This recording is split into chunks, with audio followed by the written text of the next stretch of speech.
नमस्कार दोस्तों। स्वागत है आप सभी लोगों का आज की इस नेमराज सुंडा की दूसरी क्लास में। सभी लोग आ जाइएगा। उम्मीद करता हूँ आप लोग स्वस्थ होंगे और बहुत ही शानदार होंगे। तो अभी तक जो लोग नहीं आए हैं क्लास में, जो लोग अभी तक पहले वाली क्लास नहीं देखे हैं, वो पहले पहली वाली क्लास देखें, उसके बाद ये क्लास देखें। पहले वाली क्लास में हम लोग शुरुआत के 20 पेज कंप्लीट कर लिए हैं। आज की क्लास में हम लोग 20 से आगे के 40 पेज तक कंप्लीट करेंगे। यानी 20-20 पेज करके हम लोग डेली डेली पढ़ेंगे और जब 20 दिन में हम लोग पूरा इसको कंप्लीट कर लेंगे। लगभग 400 पेज से थोड़ा बहुत ज़्यादा है, तो 20 दिन से थोड़ा बहुत एक आध दिन ज़्यादा लग जाएगा।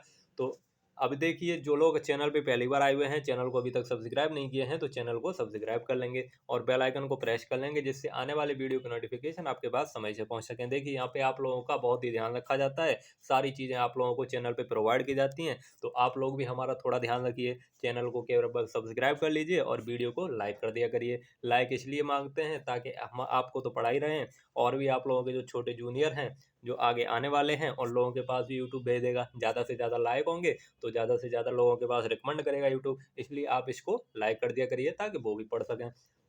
अब हम बात करते हैं, इससे पहले का हम लोगों ने पढ़ लिया था। अब अचीवमेंट ऑफ क्रॉप इंप्रूवमेंट के बारे में बात करेंगे, तो इसके बारे में थोड़ा बहुत पढ़ लेते हैं। देखिए, यहाँ पे हम जेनेटिक इंजीनियरिंग की मदद से जीन लेवल पे चेंज कर देते हैं। जीन लेवल पे अब हमें जिसके लिए भी बनाना है उसी का जीन डाल देंगे उसमें। जैसे हायर यील्ड बनाना है तो हायर यील्ड वाला जीन डाल देंगे। डिजीज रेजिस्टेंस बनाना है, इंसेक्ट रेजिस्टेंस बनाना, तो वो वाला जीन डाल देंगे। तो यहाँ पे देखिए, पहले इसके बारे में थोड़ा बहुत जानकारी ले लेते हैं।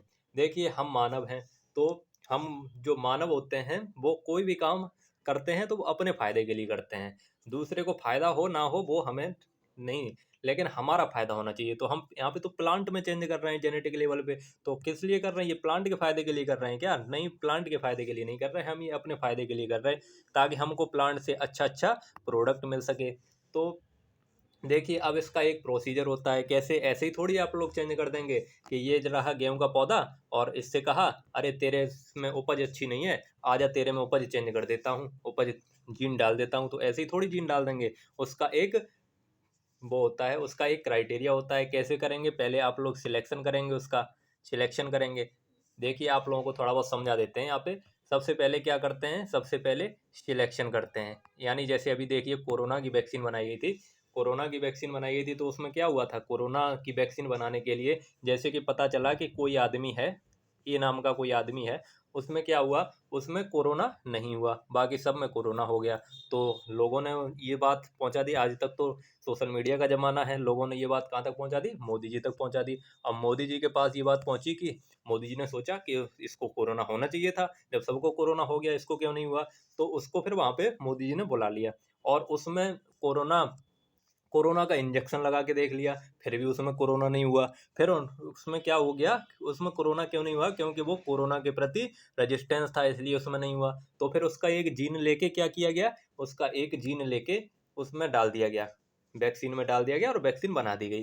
तो इस प्रकार से वैक्सीन बन जाती है। सबसे पहले सिलेक्शन करते हैं, उसके बाद उसका एवेल्युएशन करते हैं। एवेल्युएशन कैसे किया गया? उसको कोरोना का इंजेक्शन लगा के एवेल्युएशन करा गया, फिर भी नहीं हुआ। फिर उसका मल्टीप्लिकेशन कर लेते हैं और उसके बाद फिर डिस्ट्रीब्यूट कर देते हैं, पूरे में बांट देते हैं। अब यहाँ पे देखिएगा, यहाँ पे हम लोगों ने जेनेटिकली मॉडिफाइड क्रॉप्स बनाई हैं कुछ, जैसे कि जेनेटिक इंजीनियरिंग की मदद से जीन लेवल पे चेंज कर देते हैं। हमने बीटी कॉटन बनाया। कॉटन बॉलवर्म जो था, कॉटन बॉलवर्म एक कीड़ा था, वो हमारी कॉटन को खा जाता था और हमारी पूरी की पूरी कॉटन क्या हो जाती थी? खराब हो जाती थी। अब हम परेशान थे, तो हमने क्या किया? हमने बीटी कॉटन बना दिया। बीटी कॉटन में बैसिलस थ्यूरिजिनेसिस नामक एक बैक्टीरिया है, उसका जीन लेके कॉटन के अंदर डाल दिया, तो वो क्या हो गया? वो बीटी कॉटन हो गया। अब ये क्या करता है? जैसे ही वो खाता है, इसका लार्वी जैसे ही खाता है, लार्वी इफेक्टिंग होता है, तो जैसे इसकी लार्वे खाती है तो उसके डाइजेस्टिव सिस्टम को ये खराब कर देता है, यानी उसका पिटवा खराब हो जाता है। अब यहाँ पे देखिएगा, यहाँ पे हम लोगों ने इसके दो वैरायटी बनाई है। एक तो बोलगार्ड वन बनाई है, एक तो बोलगार्ड वन बनाई है और एक बनाई है बोलगार्ड टू। यानी बोलगार्ड वन में हमने केवल किराई एसी जो यहाँ पे लिखा हुआ है, यहाँ पे आप लोग देख सकते हैं, किराई वन एसी जीन जो है वो बोलगार्ड वन में डाला है, और किराई वन एसी और किराई टू एबी, ये दोनों जीन हमने डाल दिए किसमें? कॉटन में डाल दिए, तो हमारा बन गया बोलगार्ड टू।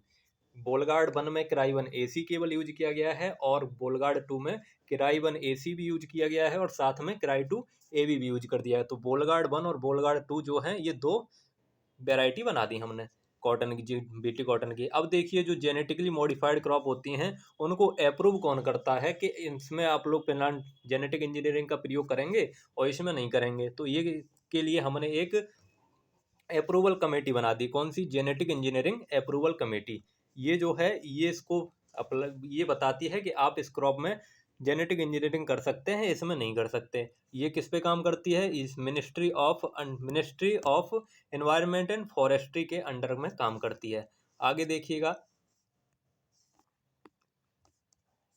ये देखिए बोलगार्ड 1 और बोलगार्ड 2 हम लोगों ने बना दी ना। बोलगार्ड 1 ये बना दी और बोलगार्ड 2। बोलगार्ड 1 में क्राई 1 एसी जीन है और बोलगार्ड 2 में क्राई 1 एसी और क्राई 2 ए भी दोनों जीन है। पहली ट्रांसजेनिक क्रॉप अगर आप लोगों से पूछ ली जाए तो बीटी टोबैको है। सबसे ज़्यादा ट्रांसजेनिक प्लांट कौन सी कंट्री में उगाए जाते हैं इसकी बात करें तो सबसे ज़्यादा ट्रांसजेनिक प्लांट जो हैं वो यूएसए में उगाए जाते हैं। और भारत की पूछ ले तो भारत इसमें कौन से नंबर पे है? भारत का रैंक इसमें 5वें नंबर पे है। सबसे ज़्यादा पहले नंबर पे यूएसए है, दूसरे नंबर पे ब्राज़ील, तीसरे नंबर पे अर्जेंटीना, चौथे नंबर पे कनाडा और 5 नंबर पे आ जाता है हमारा भारत। अब देखिए सबसे ज़्यादा क्रॉप कौन सी उगाई जाती है, कौन सी क्रॉप का सबसे ज़्यादा एरिया है ट्रांसजेनिक प्लांट में? तो ये है सबसे ज़्यादा सोयाबीन का, मेज का, कॉटन का, कनोला का। सोयाबीन देखिए खाने वाली चीज़ों को हमारे यहाँ अप्रूव नहीं किया गया है इसको उगाने के लिए, लेकिन हमारे यहाँ जो फ्लेवर सेवर टोमेटो आप लोगों ने सुना होगा, फ्लेवर सेवर टोमेटो, इसको जो है 1994 में पहली बार, पहला जो है खाने के ह्यूमन कंजप्शन के लिए पहला ट्रांसजेनिक फूड कौन सा है जिसको अप्रूव किया गया है कि ये ह्यूमन कंजप्शन के लिए आप लोग इसको उगा सकते हैं? तो वो है फ्लेवर सेवर टोमेटो। कब किया गया है? 1994 में। अब देखिए हमने बहुत सारे मस्टर्ड, देखिए मस्टर्ड में जेनेटिकली मॉडिफाइड मस्टर्ड में ग्लाइफोसेट रेजिस्टेंस, ग्लाइफोसेट एक हर्बिसाइड है, उसके रेजिस्टेंस हम लोगों ने मस्टर्ड की वेराइटी बना ली। क्योंकि ग्लाइफोसेट अगर उसमें डाल देंगे तो वो क्या करेगा, वो पहले मस्टर्ड को भी मार देता था, लेकिन हमने जो वेराइटी बना ली ग्लाइफोसेट का रेजिस्टेंस, अब ग्लाइफोसेट डालेंगे तो वो मस्टर्ड क्या होगी, नहीं मरेगी। तो यहाँ पे देखिएगा गोल्डन राइस, गोल्डन राइस से गोल्डन जी, जी से आप लोग याद रखिए इंगो, इंगो यानी यहाँ पे जी किस में मिलेगा, यहाँ पे तीसरे नंबर पे जी मिलेगा, यानी गोल्डन राइस को इंगो पोर्टिकस ने बनाया। इंगो पोर्टिकस को फादर ऑफ गोल्डन राइस भी कहा जाता है, गोल्डन राइस का पप्पा कहा जाता है किनको, इंगो पोर्टिकस को। और जीएस खुश जो थे, जीएस खुश ऐसे यहाँ पे आ गया तो कौन किस क्या बनाया था इन्होंने, सुपर राइस बनाया था। और हाइब्रिड राइस की बात करें तो हाइब्रिड राइस किसने बनाया था, हाइब्रिड राइस बनाया था बाइयल पिंग, योंगलोंग पिंग ने बनाया था। यहाँ पे देखिए गोल्डन राइस में क्या होता है, गोल्डन राइस में बीटा कैरोटीन होता है जो क्या होता है, प्रीकर्सर होता है विटामिन ए का। यानी कि बीटा कैरोटीन क्या होता है, बीटा कैरोटीन हमारी बॉडी में जाता है तो हमारी बॉडी को जितना भी विटामिन ए चाहिए होता है उसकी आवश्यकता अनुसार हम इससे ले लेता है, बीटा कैरोटीन से हमारी बॉडी ले लेती है। इसको किसने बनाया, इंगो पोर्टिकस और पीटर बियर ने। अब यहाँ पे देखिएगा सुपर राइस जो है, सुपर राइस आ गया डॉक्टर गुरदेव सिंह खुश, जीएस खुश ने बनाया। कहाँ पे बनाया था, आईआरआई में। अब यहाँ पे देखिएगा हाइब्रिड राइस, हाइब्रिड राइस जो है वो सबसे पहले चाइना में डेवलप किया गया। 1974 में किसने डेवलप किया था, योंगलोंग पिंग ने, योंगलोंग पिंग ने। इनको फादर ऑफ हाइब्रिड राइस कहा जाता है, हाइब्रिड राइस का पप्पा कहा जाता है किनको, योंगलोंग पिंग को। इन्होंने कहाँ पे डेवलप किया था, चाइना में, बाइयल पिंग, बाइयल पिंग ने। सबसे पहले हाइब्रिड राइस चाइना में बनाया गया, उसके बाद हमारे यहाँ इंडिया में बनाया गया। इंडिया दूसरी कंट्री है चाइना के बाद हाइब्रिड राइस बनाने वाली। यहाँ पे वैरायटी है MGR1। पहले इसको CORH1 के नाम से जानते थे, लेकिन अब जो है इसका नाम क्या है, MGR1 है। आगे देखिएगा, और देखिए PRH1 और PRH1 और PRH6 ये भी वैरायटी बनाई गई हैं IARI से। आगे देखिएगा हाइब्रिड मस्टर्ड, हाइब्रिड मस्टर्ड जो है ये किसके द्वारा डेवलप की गई है, DRMR के द्वारा, directorate of rapeseed and mustard research, इसके द्वारा वो डेवलप की गई है। ये कहाँ पे है, भरतपुर राजस्थान में है। इसकी वैरायटी आप लोग याद रखिएगा NRCHV 506। कौन सी, NRCHV 506 हाइब्रिड मस्टर्ड की वैरायटी डेवलप की गई। सुपर बीट की बात करें तो सुपर बीट में हमें 15 से 20% ज़्यादा उपज देखने को मिल जाती है, 15 से 20%। ग्रीन रिवॉल्यूशन, अब देखिए ग्रीन रिवॉल्यूशन टर्म जो है वो विलियम एस गॉड ने दिया था 1968 में। क्या किसने दिया था, विलियम एस गॉड ने 1968 में। ये पार्टिकुलरली व्हीट एंड राइस के प्रोडक्शन के लिए आई थी। ग्रीन रिवॉल्यूशन जो थी उसमें पार्टिकुलरली किसके प्रोडक्शन को बढ़ावा दिया गया था, व्हीट एंड राइस के प्रोडक्शन को। यहाँ पे मेन कंपोनेंट क्या थे, ग्रीन रिवॉल्यूशन के मेन कंपोनेंट क्या थे, हमें हायर यील्डिंग वैरायटी लगानी है, केमिकल फर्टिलाइजर का यूज करना है और प्लांट प्रोटेक्शन केमिकल का यूज करना है। यानी ग्रीन रिवॉल्यूशन के ये उद्देश्य आप लोगों को याद रखना है, क्या करना है, हाई यील्डिंग वेराइटी लगाना है, केमिकल फर्टिलाइजर्स का यूज करना है और प्लांट प्रोटेक्शन केमिकल्स का यूज करना है। ग्रीन रिवॉल्यूशन क्यों लाया गया था? क्योंकि पॉपुलेशन जो है वो तेजी से बढ़ रही थी, लैंड सीमित थी, तो हमको क्या करना था, उसी लैंड पे प्रोडक्शन को बढ़ाना था। इसी वजह से ग्रीन रिवॉल्यूशन लाया गया था 1966-67 में। इसके जनक जो हैं वो MS स्वामीनाथन है भारत में, लेकिन विश्व में पूछा जाए तो विश्व में एनी बोरलॉग हैं। यहाँ पे देखिएगा एवरग्रीन रिवॉल्यूशन जो टर्म है वो MS स्वामीनाथन ने दिया है। Evergreen revolution term MS Swaminathan ने दिया है। इसमें किसके मेथड पे, यहाँ पे क्या करना है, इन्होंने इंटेंसिफिकेशन एंड डाइवर्सिफिकेशन के बारे में बताया। यानी छिन्निष्ठ वो फील्ड उतना ही होना चाहिए, लेकिन हमें सघन खेती करनी है। क्या करनी है? सघन खेती को बढ़ावा देना है। अब वर्टिकल रिवॉल्यूशन की बात करें तो वर्टिकल रिवॉल्यूशन क्या है, हमारे पास लैंड तो सीमित है, लैंड सीमित है, उसी में हमको maximising production per unit land area, यानी पर यूनिट लैंड एरिया पे हमको प्रोडक्शन को मैक्सिमाइज करना है। किसका उद्देश्य है? वर्टिकल रिवॉल्यूशन जो एग्रीकल्चर में लाया गया था उसके तहत। अब यहाँ पे देखिए कुछ रिवॉल्यूशन चलाया गया, जैसे व्हाइट रिवॉल्यूशन जो है वो मिल्क प्रोडक्शन के लिए चलाया गया। इससे संबंधित कौन है? वर्गीज कुरियन है। वर्गीज कुरियन ने तो अपना भौकाल ही जमा दिया था मिल्क प्रोडक्शन में। क्या ऑपरेशन फ्लड चलाया था। ब्लू रिवॉल्यूशन जो है वो फिश प्रोडक्शन के लिए। ब्राउन रिवॉल्यूशन किसके लिए है? ब्राउन रिवॉल्यूशन फूड प्रोसेसिंग या लेदर प्रोडक्शन के लिए। ग्रे रिवॉल्यूशन फर्टिलाइजर प्रोडक्शन के लिए है। Yellow revolution oil seed production या मस्टर्ड प्रोडक्शन के लिए है। किसके लिए? ऑयल सीड प्रोडक्शन या मस्टर्ड। रेड रिवॉल्यूशन जो है टोमेटो या मीट के लिए। पिंक वाला ब्राउन या ऑनियन के लिए। गोल्डन वाला फ्रूट या हनी के लिए। राउंड वाला पोटैटो, सिल्वर एग या पोल्ट्री के लिए। ब्लैक वाला किसके लिए है? ब्लैक बायोफ्यूल या जेट्रोपा प्रोडक्शन के लिए। ऑरेंज वाला सिट्रस फ्रूट के लिए। गोल्डन फाइबर वाला जूट के लिए। सिल्वर फाइबर कॉटन के लिए। रेनबो वाला all sector of agriculture. Almond revolution जो है वो स्पाइस प्रोडक्शन के लिए है। प्रोटीन रिवॉल्यूशन पल्सेस प्रोडक्शन के लिए। सेफ्रॉन सोलर एनर्जी के लिए। सोलर एनर्जी के लिए इंपॉर्टेंट है, याद रखिएगा कौन सा रिवॉल्यूशन चलाया गया? सेफ्रॉन रिवॉल्यूशन चलाया गया। और प्रोटीन रिवॉल्यूशन को आप पल्स प्रोडक्शन से याद रख सकते हैं। पल्सेस में प्रोटीन की मात्रा ज़्यादा होती है, इसी वजह से पल्सेस के लिए कौन सा चलाया गया? प्रोटीन रिवॉल्यूशन चलाया गया। एलमोंड रिवॉल्यूशन जो है वो स्पाइस प्रोडक्शन के लिए चलाया गया। सेफ्रॉन रिवॉल्यूशन सोलर एनर्जी के लिए चलाया गया। सेफ्रॉन वाला याद रखिए, इसमें आप कंफ्यूज हो सकते हैं। सेफ्रॉन वाला सोलर एनर्जी के लिए। स्वीट रिवॉल्यूशन बी कीपिंग के लिए, मीठा मीठा शहद होता है तो किसके लिए? मधुमक्खी पालन के लिए। परवनी क्रांति जो है वो एक ओकरा की वैरायटी है, तो परवनी क्रांति ओकरा के लिए ही चलाया गया, ओकरा रिवॉल्यूशन से संबंधित है। परवनी रिवॉल्यूशन ओकरा प्रोडक्शन से संबंधित है। अब यहाँ पे बात करें इंडिया का शेयर कितना है वर्ल्ड में। टोटल ज्योग्राफिकल एरिया की बात करें तो 2.4% है। पॉपुलेशन 17.5% है, ये 2011 के डेटा के अनुसार है। अब हम जो हैं वो वर्ल्ड में फर्स्ट पोजीशन पे पहुंच गए हैं। पॉपुलेशन के मामले में वर्ल्ड में फर्स्ट पोजीशन हो गया है हमारा। Live stock 15%, forest 1.5%, water resource 4%।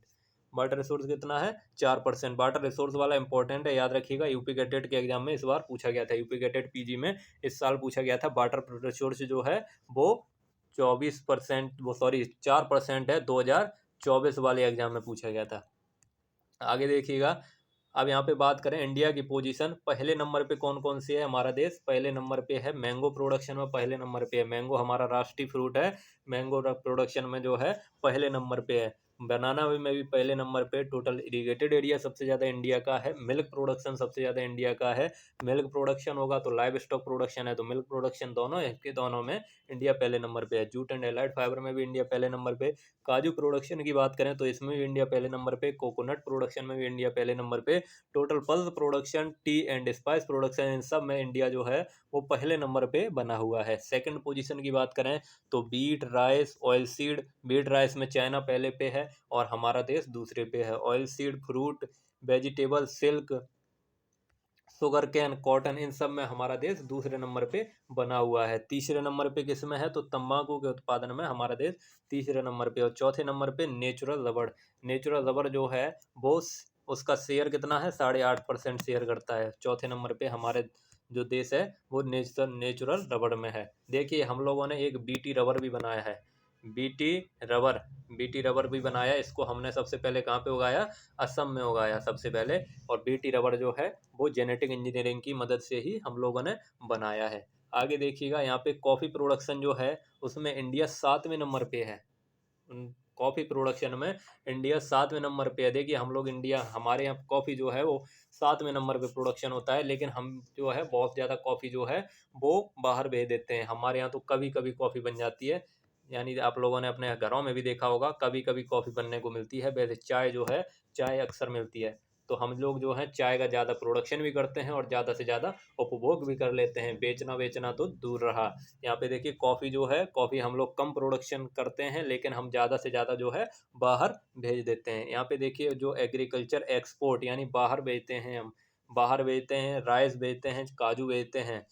और इंपोर्ट क्या करते हैं, सबसे ज़्यादा इंपोर्ट करते हैं वेजिटेबल ऑयल। इंपोर्टेंट है, सबसे ज़्यादा इंपोर्ट करते हैं वेजिटेबल ऑयल, सबसे ज़्यादा एक्सपोर्ट करते हैं राइस और काजू। देखिए काजू हम इंपोर्ट भी करते हैं, एक्सपोर्ट भी करते हैं, यानी बढ़िया बढ़िया काजू जो है, बढ़िया बढ़िया काजू तो हम एक्सपोर्ट करके बाहर भेज देते हैं, पैसा कमा लेते हैं। और वहाँ से सस्ता वाला काजू जो है, सस्ता वाला काजू वहाँ से खरीद के ले आते हैं। इतनी बड़ी कलाकारी दिखाते हैं हम लोग यहाँ पे। सस्ता वाला काजू खरीद के ले आते हैं और वही खाते हैं। अब यहाँ पे देखिएगा important year related to agriculture से रिलेटेड कुछ इंपॉर्टेंट ईयर हैं। 2004 की बात करें तो 2004 वाला राइस से रिलेटेड है। राइस से रिलेटेड। बाटर से रिलेटेड कौन सा है, 2007 वाला है। पोटैटो से 2008। पोटैटो कैसा बनता है, ऐसा बनता है। इसमें 20 से और खींच तो क्या हो जाएगा, 2008 वाला पोटैटो से है। फाइबर वाला 2009 से है। बायोडाइवर्सिटी 2010। फॉरेस्ट वाला 11। फॉरेस्ट वाला क्या है, 11 से है। 2011 किसका है, फॉरेस्ट ईयर मनाया गया था, international year of forest. Cooperative वाला 2012। फैमिली फार्मिंग वाला 2014। Family farming 2014। फैमिली फार्मिंग याद रखिएगा। सॉइल वाला 2015। सॉइल वाला भी इंपॉर्टेंट है, 2015। पल्सेस वाला 2016। पल्सेस वाला 2016। इंडिजिनस लैंग्वेज का ईयर कौन सा था, 2019। 2019। प्लानिट हेल्थ का, ये प्लानिट होगा, प्लानिट, प्लांट हेल्थ नहीं, प्लेनेट हेल्थ का 2020। फ्रूट्स एंड वेजिटेबल्स का 2021। और यहाँ पे देखिए 2023 जो है वो मिलेट्स के लिए, फिशरीज एंड एक्वाकल्चर के लिए 2022 और कैमलिड्स के लिए 2024। 2024 वाला। अब यहाँ पे देखिएगा important days related to agriculture. Agriculture से रिलेटेड कुछ इंपॉर्टेंट डेज की बात कर लेते हैं। तो 15 मार्च को वर्ल्ड कंज्यूमर डे मनाते हैं, विश्व उपभोक्ता दिवस। 21 मार्च को वर्ल्ड फॉरेस्ट डे मनाते हैं। 21 मार्च वर्ल्ड फॉरेस्ट डे, यानी पेड़ जो है, पेड़ ऐसे खड़ा रहता है ना, तो 21 मार्च को क्या मनाते हैं, वर्ल्ड फॉरेस्ट डे मनाते हैं। 30 मार्च को राजस्थान दिवस मनाते हैं। 5 जून को वर्ल्ड एनवायरनमेंट डे मनाते हैं। 11 जुलाई को वर्ल्ड पॉपुलेशन डे मनाते हैं। 16 जुलाई को आईसीआर डे मनाते हैं। 16 सितंबर को ओजोन दिवस मनाते हैं। 16 अक्टूबर वर्ल्ड फूड डे। 4 दिसंबर को वुमेन इन एग्रीकल्चर डे मनाते हैं। और 5 दिसंबर को हम लोग सॉइल दिवस मनाते हैं। 23 दिसंबर को किसान दिवस मनाते हैं। किसके जन्मदिन पर, चौधरी चरण सिंह के जन्म दिवस पर। अब यहाँ पे देखिएगा कुछ स्कीम्स के बारे में बात करेंगे। यहाँ पे कुछ स्कीम्स हैं तो उनके बारे में बात कर लेते हैं। देखिए नेशनल फूड सिक्योरिटी मिशन जो है वो 2007 में चलाया गया था। नेशनल फूड सिक्योरिटी मिशन 2007 में। राष्ट्रीय कृषि विकास योजना भी 2007। Integrated scheme of oil seed pulses and oil palm, ये कब चलाया गया, 2004 में। 4 में हो गया। आगे देखिएगा, आगे एग्रीकल्चर आत्मा, आत्मा इंपॉर्टेंट है। आत्मा जो है वो कब चलाया गया था, 2004 में। Agriculture technology management agency at district level to operate the extension reform with the active participation of farmers and non government organisation, NGO के द्वारा। एनजीओ क्या होता है, नॉन गवर्नमेंट ऑर्गेनाइजेशन होता है। कृषि विज्ञान केंद्र के द्वारा, पंचायती राज इंस्टीट्यूशन के द्वारा और अदर के स्टेट होल्डर के द्वारा ये डिस्ट्रिक्ट लेवल पे चलाया गया था। आत्मा जो है वो कहाँ चलाया गया था, डिस्ट्रिक्ट लेवल पे चलाया गया था। नेशनल हॉर्टिकल्चर मिशन 2005 में चलाया गया था, जिसको MIDH के नाम से जाना जाने लगा। कब से, 1 अप्रैल 2014 से। नेशनल हॉर्टिकल्चर मिशन का नया नाम क्या हो गया, mission for integrated development of horticulture. Micro irrigation वाला 2010 में चलाया गया। माइक्रो इरीगेशन वाला कब चलाया गया, 2010 में। यहाँ पे ड्रिप एंड स्प्रिंकलर सिस्टम जो है वो एडॉप्ट करने की बात कही गई थी, यानी हमें ज़्यादा से ज़्यादा उसकी इफिशियंसी मिल जाए वाटर की। नेशनल बम्बू मिशन 2004 में चलाया हम लोगों ने। किसान क्रेडिट कार्ड कब आया, 1998 में आया, ताकि किसानों को लाभ लोन मिल सके। यहाँ पे देखिएगा 3 लाख से 3 लाख पर कितना लोन मिलता है? 3 लाख पर अगर 3 लाख लेंगे आप लोग लोन, तो क्या कितना आपको ब्याज देना पड़ेगा? 7% ब्याज देना पड़ेगा। 7% ब्याज देना पड़ेगा। यहाँ पे इसको थोड़ा पढ़ लेते हैं। % ब्याज देना पड़ेगा। लेकिन यहाँ पे अगर आप लोग समय पे लोन चुका देते हैं तो यहाँ पे 3% की जो है वो आप लोगों को सब्सिडी भी दे देती है सरकार। क्या करती है? 3% की आपको सब्सिडी भी दे देती है। तो आपको कितना पे करना पड़ेगा? 3% की सब्सिडी मिल जाएगी तो केवल 4% जो है वो पे करना पड़ेगा। केवल 4% आपको पे करना पड़ेगा। किसान कॉल सेंटर की शुरुआत हम लोगों ने 2004 में कर दी, जनवरी 2004 में। यानी किसान क्रेडिट कार्ड जो है वो 1998 में आ गया, और उसके 6 साल बाद 2004 में क्या आ गया? किसान कॉल सेंटर आ गया। किसान क्रेडिट कार्ड हम लोगों ने पहले ही स्थापित कर दिया ताकि किसानों को लोन वोन मिल सके। उनके पास पैसे की वैसे भी कमी रहती है, तो उनको लोन वोन मिल जाएगा तो वो थोड़ा अपना विकास कर लेंगे। इसलिए पहले हम लोगों ने किसान क्रेडिट कार्ड चला दिया, उसके बाद किसान कॉल सेंटर चला दिया। ये दोनों केसीसी लिखते हैं ना, इस वजह से आप लोग इनमें कन्फ्यूज हो सकते हैं कि कौन सा कब चला था। तो ऐसे आप लोग याद कर सकते हैं। यहाँ पे देखिए integrated scheme of agriculture marketing 2014 में। MIDH जो है 2014, भाई NHM वाला नाम बदल के MIDH हो गया। सॉइल हेल्थ कार्ड स्कीम जो है ये भी इम्पोर्टेंट है, 19 फरवरी 2015 में सॉइल हेल्थ कार्ड स्कीम। प्रधानमंत्री फसल बीमा योजना, प्रधानमंत्री फसल बीमा योजना 18 फरवरी 2016 को चली थी। प्रधानमंत्री फसल बीमा योजना कब चली थी? 18 फरवरी 2016 को। परंपरागत कृषि विकास योजना 17 जनवरी 2016। परंपरागत कृषि विकास योजना 17 जनवरी 2016। और प्रधानमंत्री कृषि सिंचाई योजना 2015 में। National mission for sustainable agriculture 2014-15। प्रधानमंत्री किसान सम्मान निधि, इसकी शुरुआत फरवरी 2019 में हुई है। यहाँ पे 2-2 हज़ार की आप लोगों को वो दी जाती है 3 बार में, 4 महीने के अंतराल पे 3 बार ये किसानों को दी जाती है। और कुछ में कुछ क्राइटेरिया है, सबको नहीं मिल पाती है। तो ये जो है कुल 6,000 रुपये की धनराशि दी जाती है एक साल में, 2-2 हज़ार करके 3 बार में, यानी 4 महीने के अंतराल पर प्रधानमंत्री किसान सम्मान निधि में। यहाँ पे देखिए लिखा भी हुआ है इसमें 6,000 की धनराशि दी जाती है, 2,000 करके एवरी 4 मंथ पे। आगे देखिएगा ऑपरेशन ग्रीन स्कीम जो है वो 2018-19 में चली। ऑपरेशन ग्रीन स्कीम 2018-19 में। अब यहाँ पे देखिएगा कुछ जो हैं, ये कुछ पेज इस नए वाले सुन्ना में नहीं थे, तो ये हमने पुराने वाले से आप लोगों के लिए जोड़ दिए हैं। तो ये तो गुरुजी आपने बहुत अच्छा किया। आपको पढ़ाना तो देखो सभी कुछ है, जो इसमें नहीं होगा वो हम पुराने वाले से जोड़ के आप लोगों को पढ़ा देंगे। तो आप लोगों को क्या करना है? केवल चैनल को सब्सक्राइब कर लेना है और वीडियो को लाइक कर देना है, बस आप लोगों से, और इसके अलावा कुछ नहीं मांग रहे हम। यहाँ पे देखिएगा 4th पोजीशन, ये तो हम लोगों ने पढ़ लिया ना, ये तो हम लोगों ने पढ़ लिया। ये जो विटामिन वगैरह हैं ये नए वाले में नहीं थी, तो ये हम लोगों ने पुराने वाले से उठा ली।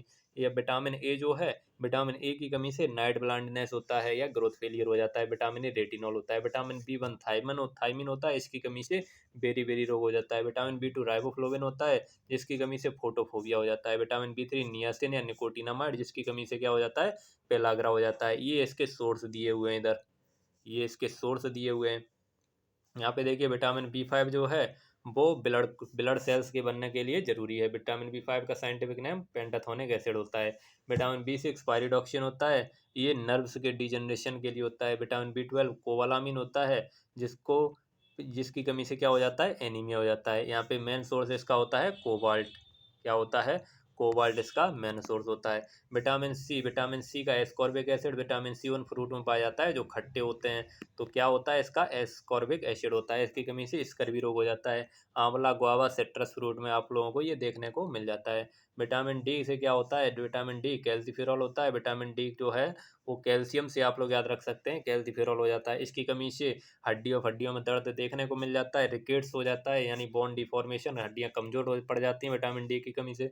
ये कहाँ से मिलता है? सनलाइट से मिलता है और फिश एंड लीवर ऑयल से मिलता है। Vitamin E tocopherol, vitamin E tocopherol, अगर पड़ोसी टोकने लगेंगे, अगर बच्चा नहीं होगा, अगर बच्चा पैदा नहीं होगा तो पड़ोसी क्या करेंगे? टोकने लगेंगे। तो विटामिन ई टोकोफेरॉल, इसकी कमी से क्या होता है? स्टेरिलिटी हो जाता है, बाजपन हो जाता है, रिप्रोडक्टिव फेलियर हो जाता है विटामिन ई की कमी से, tocopherol. Vitamin H biotin, vitamin H biotin, इसको B7 के नाम से भी जानते हैं। ये इसकी कमी से डर्मेटिस होता है। विटामिन के की कमी से ब्लड कोटिंग यानी रक्त का थक्का नहीं बन पाता है। फोलिक एसिड की कमी से एनीमिया हो जाता है। अब यहाँ पे देखिए बेलाडोना जो है, बेलाडोना का एट्रोपा बेलाडोना, इसकी हम पत्तियां यूज करते हैं और इसमें केमिकल कौन सा पाया जाता है, एट्रोपा बेलाडोना में एट्रोपिन केमिकल पाया जाता है। इससे न्यूरोलॉजिक पेन्स में यानी दर्द फर्द में इससे राहत मिल जाती है। अश्वगंधा बिथानिया सोमनीफेरा, इसकी हम रूट यूज करते हैं और इसमें बिथानिन केमिकल पाया जाता है। यानी बेथानी और सोमनीफेरा है तो केमिकल कौन सा, बेथानिन केमिकल हो गया। इसका हम जनरल मेडिसिन में यूज कर लेते हैं। सरफगंधा जो है रोबोल्फिया सरपेंटिना है, इसकी रूट यूज करते हैं हम लोग। अश्वगंधा सर्पगंधा दोनों की रूट यूज करते हैं। इसमें सरपेंटिन रेसरपाइन पाया जाता है। ये हाइपरटेंशन को ट्रीट करता है और हाई ब्लड प्रेशर में भी काम करता है। सफ़ेद मूसली जो है, सफ़ेद मूसली को सेकंड शिलाजीत के नाम से भी जानते हैं भैया, सफ़ेद मूसली को सेकंड शिलाजीत के नाम से भी जानते हैं।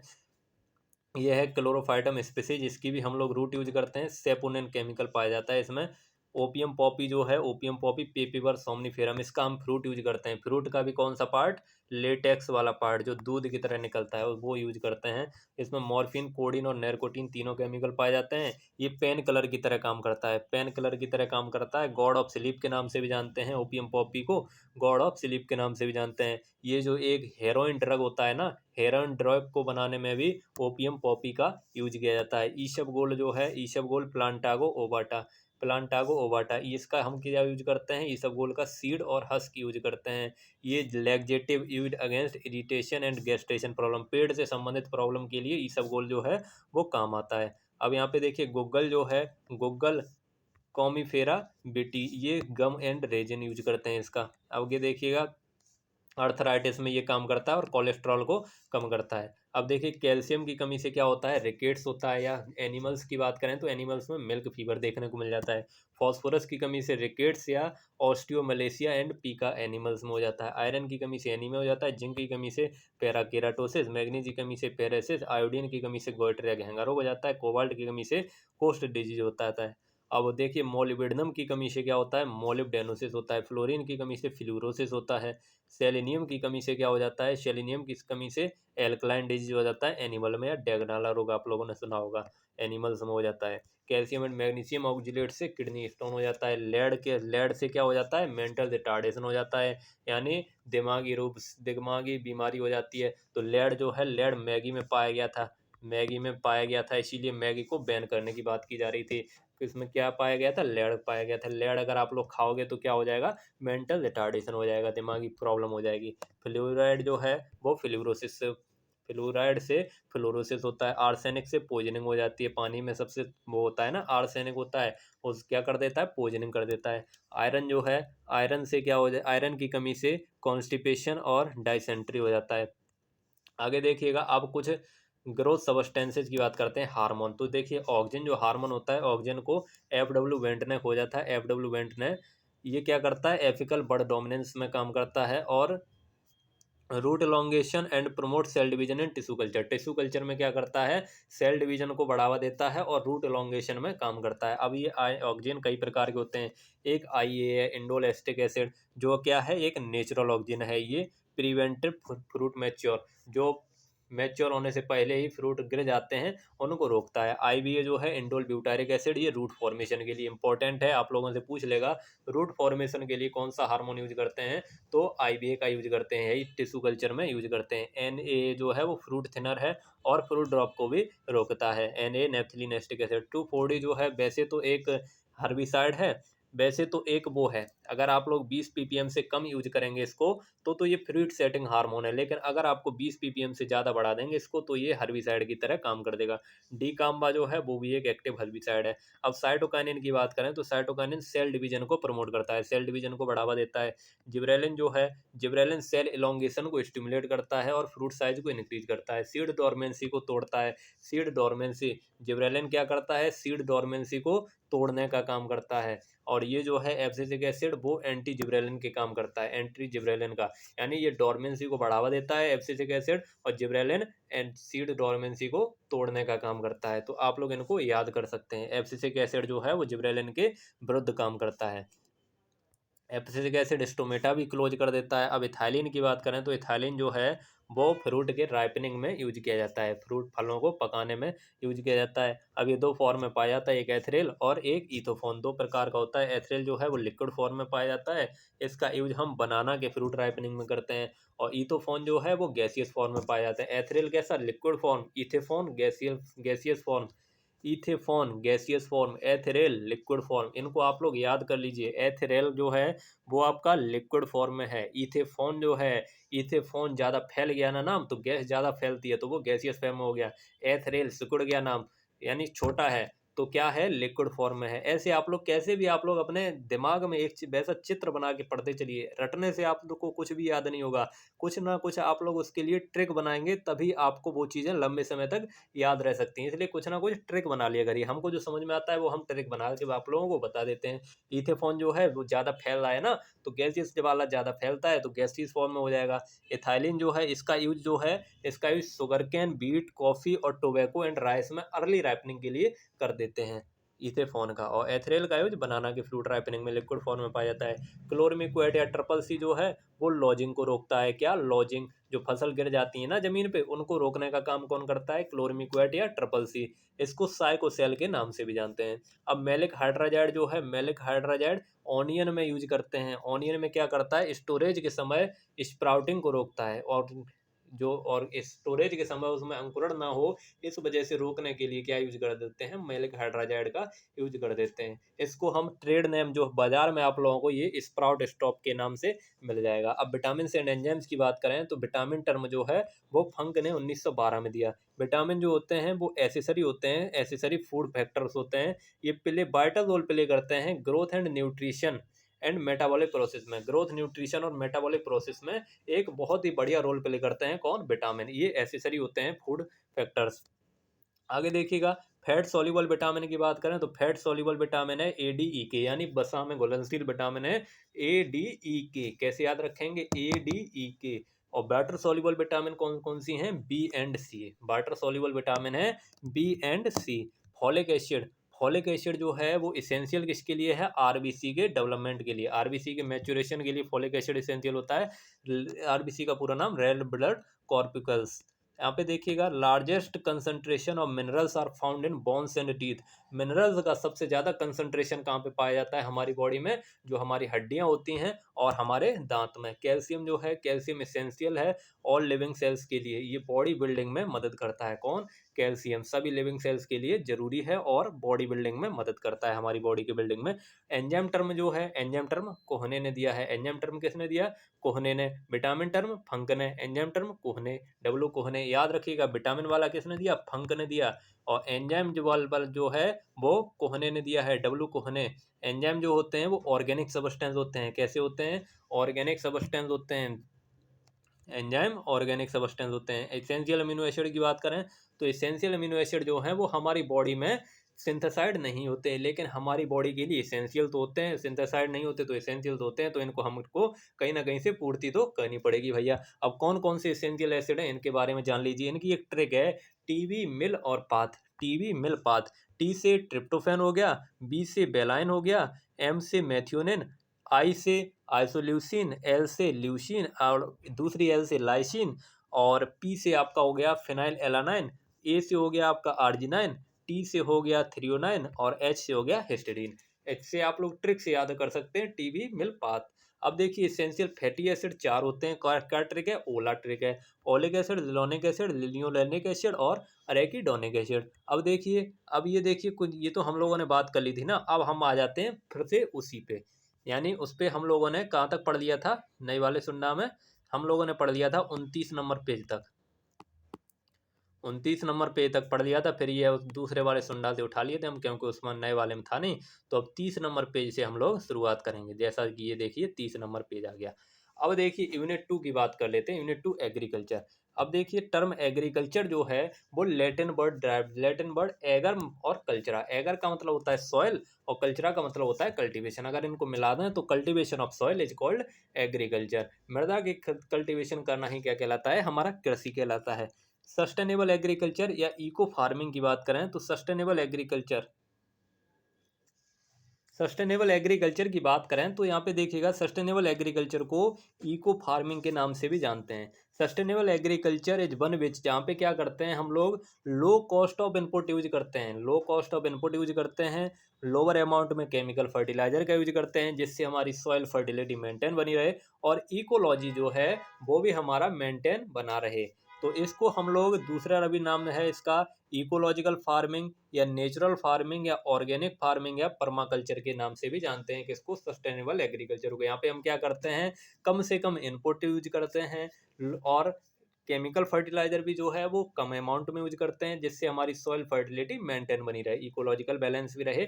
इस वजह से हम इसको, सस्टेनेबल एग्रीकल्चर को, natural farming, organic farming, ecological farming या परमाकल्चर के नाम से भी जानते हैं। दूसरा है शिफ्टिंग कल्टीवेशन, लैंड रोटेशन या ह्यूमिंग कल्टीवेशन के नाम से भी जानते हैं। यहाँ पे क्या होता है, जैसे कोई जंगल होते हैं, जंगल में पहले क्या करते थे लोग, जंगल में अभी भी कहीं कहीं होता है, जंगल में एक जगह को, जंगल को साफ किया और वहाँ पे खेती करने लगे, उसमें कोई फर्टिलाइजर वगैरह नहीं डालते हैं। जैसे ही उसकी प्रोडक्टिविटी सॉइल की कम हो गई तो वहाँ से छोड़ के दूसरी जगह जला के खेती करने लगे। तो इसको क्या बोलते हैं, इसको शिफ्टिंग कल्टीवेशन या लैंड रोटेशन या ह्यूमिंग खेती बोलते हैं। तो यहाँ पे देखिए भाई, है भाई, इसमें लिखा हुआ है the productivity of soil is lost, जब सॉइल की प्रोडक्टिविटी खो जाती है तब सेम क्रॉप को, सेम क्रॉप जनरली इसमें राइस उगाते हैं, अदर फॉरेस्ट लैंड को जला के वहाँ पे उसको उगाते रहते हैं। किसके लिए लॉस्ट हो जाती है, जब हम एक ही क्रॉप को लगातार, राइस को एक ही ईयर, बार बार एक ही क्रॉप को एक ही लैंड पे लगाते रहेंगे तो उससे सॉइल की जो प्रोडक्टिविटी है वो कम हो जाएगी। इसीलिए क्या करते हैं, इसीलिए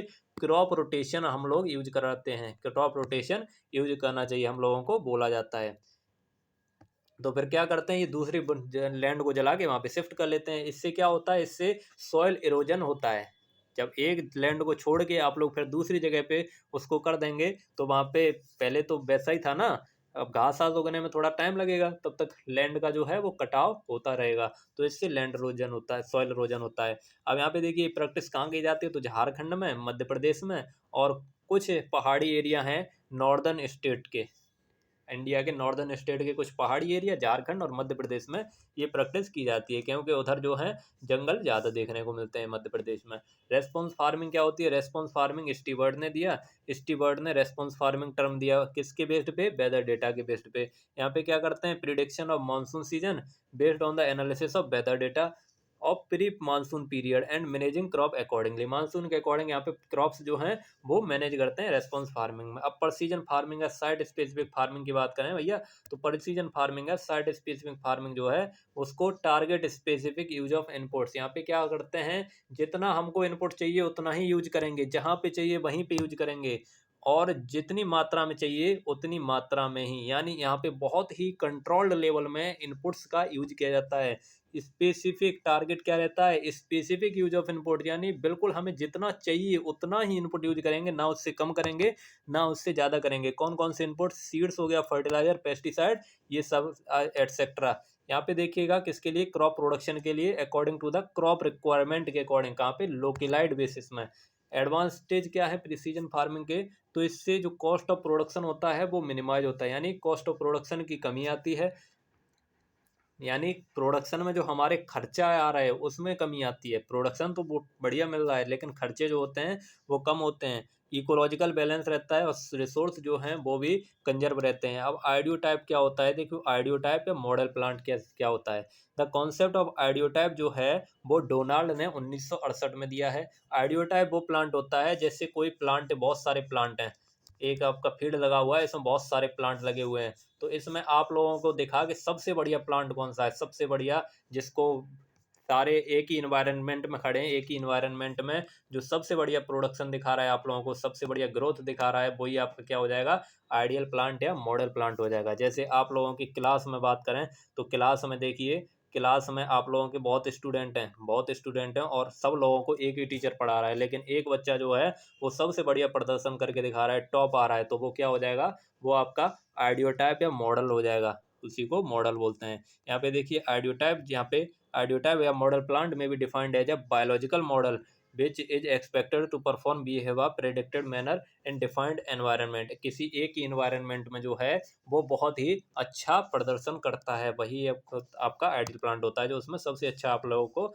देखने को मिल जाए। अब टेरा फार्मिंग क्या होता है? टेरा फार्मिंग जो है यहाँ पे देखिए, to develop the Mars planet according to the earth environment is called terraforming. यानी अर्थ एनवायरनमेंट को ही मार्स प्लेनेट के अकॉर्डिंग डेवलप करके वहाँ पे खेती करना ही टेरा फार्मिंग कहलाता है। यहाँ पे देखिए, अभी हमने वर्तमान में बैक्टीरिया और प्लांट को डेवलप कर लिया है, creating the environment condition of Mars. Mars की जो मार्स जो मंगल ग्रह है उसकी इन्वायरमेंटल कंडीशन जो है उसको हमने पृथ्वी पे ही ला के डेवलप किया, और वहाँ पे हम लोगों ने उसी कंडीशन में मार्स वाले इन्वायरमेंट की कंडीशन में पृथ्वी पर ही बैक्टीरिया और प्लांट को क्या कर लिया, डेवलप कर लिया है अभी तक। इसको क्या नाम देते हैं? इसको टेरा फार्मिंग कहते हैं। अब हाइड्रोपोनिक्स की बात करें तो हाइड्रोपोनिक्स सॉइल लेस कल्टीवेशन होता है। सॉइल लेस यानी मृदा के बिना हम लोग कल्टीवेशन करते हैं तो वो क्या होता है? हाइड्रोपोनिक्स होता है। यहाँ पे सॉल्यूशन कल्चर का यूज किया जाता है फ्लावर्स और वेजिटेबल्स को उगाने के लिए घरों में। किसका? सॉल्यूशन कल्चर का यूज किया जाता है। रेस्पॉन्स कर्व जो है वो हॉलीडे ने दिया है। किसने दिया? हॉलीडे ने दिया है।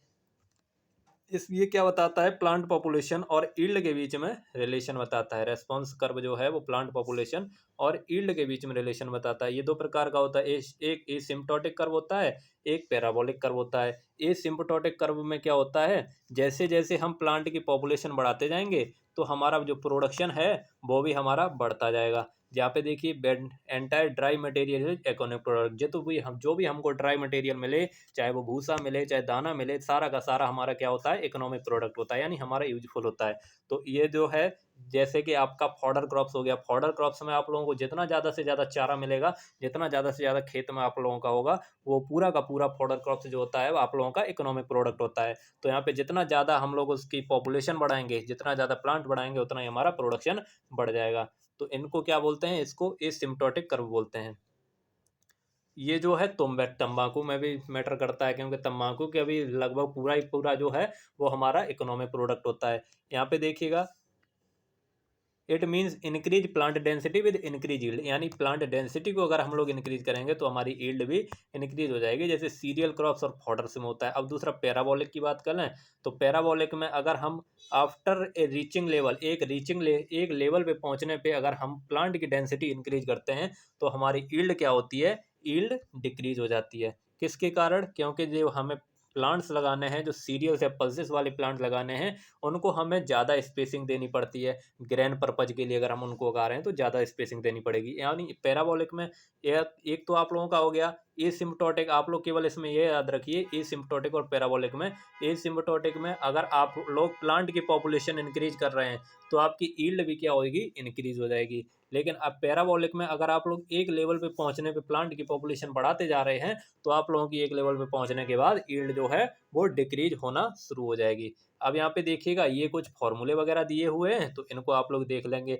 आगे देखिए, जीरो टिलेज की बात करें तो जीरो टिलेज के फादर हैं Gulliver B Triplets. Gulliver B Triplets जो हैं वो जीरो टिलेज के फादर हैं। जीरो टिलेज जो है यूएसए 1950 में।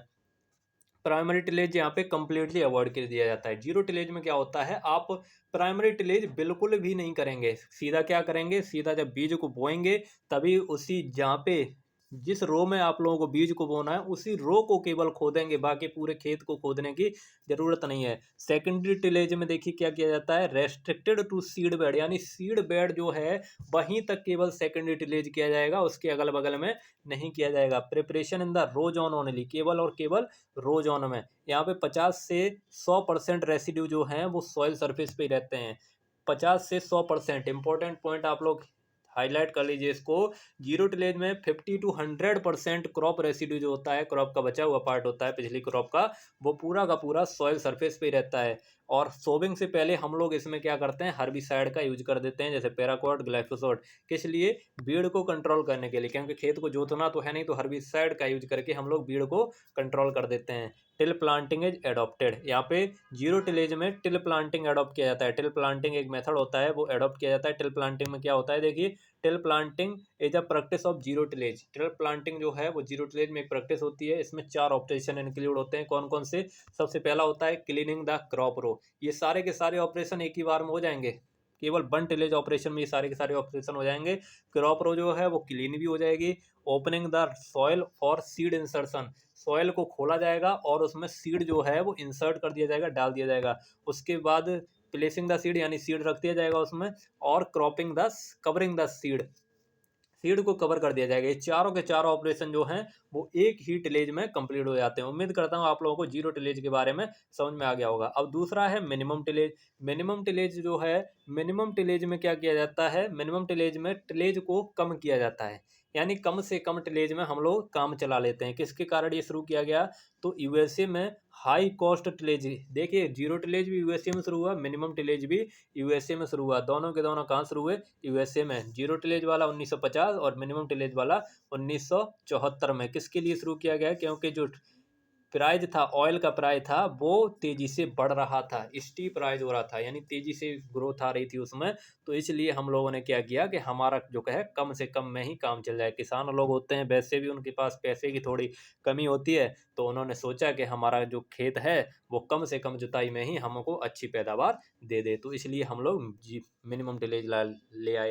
लेकिन मिनिमम टिलेज में क्या होता है, मिनिमम टिलेज में टिलेज ऑपरेशन जो है वो सीड बेड प्रिपरेशन के लिए किया जाएगा, केवल सीड बेड प्रिपरेशन के लिए किया जाएगा। यहाँ पे क्रॉप रेसिड्यू जो है वो 30 से 50% रहता है। 30 से 50% क्रॉप रेसिड्यू सरफेस पे ही बना रहता है। और उसमें कितना रहता है भैया, तो उसमें जो है उसमें आपका 50 से 100% रह जाता है जीरो टिलेज में। तो जीरो टिलेज और मिनिमम टिलेज आप लोग उम्मीद करता हूँ समझ गए होंगे।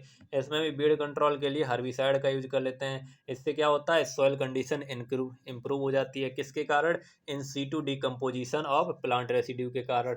दो होते हैं, एक इन सीटू डिकम्पोजिशन होता है, एक एक्स सीटू डिकम्पोजिशन हो जाता है। इन सीटू डिकम्पोजिशन मतलब जो उसमें के प्लांट के रेसिड्यू पड़े थे वो उसी में डिकम्पोज हो जाएंगे, तो उससे क्या हो जाएगा, सॉइल की कंडीशन इंप्रूव हो जाएगी। अब आगे देखिएगा, ग्लोबल वार्मिंग की बात कर लें बेटा, तो ग्लोबल वार्मिंग जो है, ग्लोबल वार्मिंग जो है, surface of the earth is warmed from sun heat. Earth की जो सरफेस है वो सन हीट के द्वारा क्या हो जाती है, गर्म हो जाती है भैया।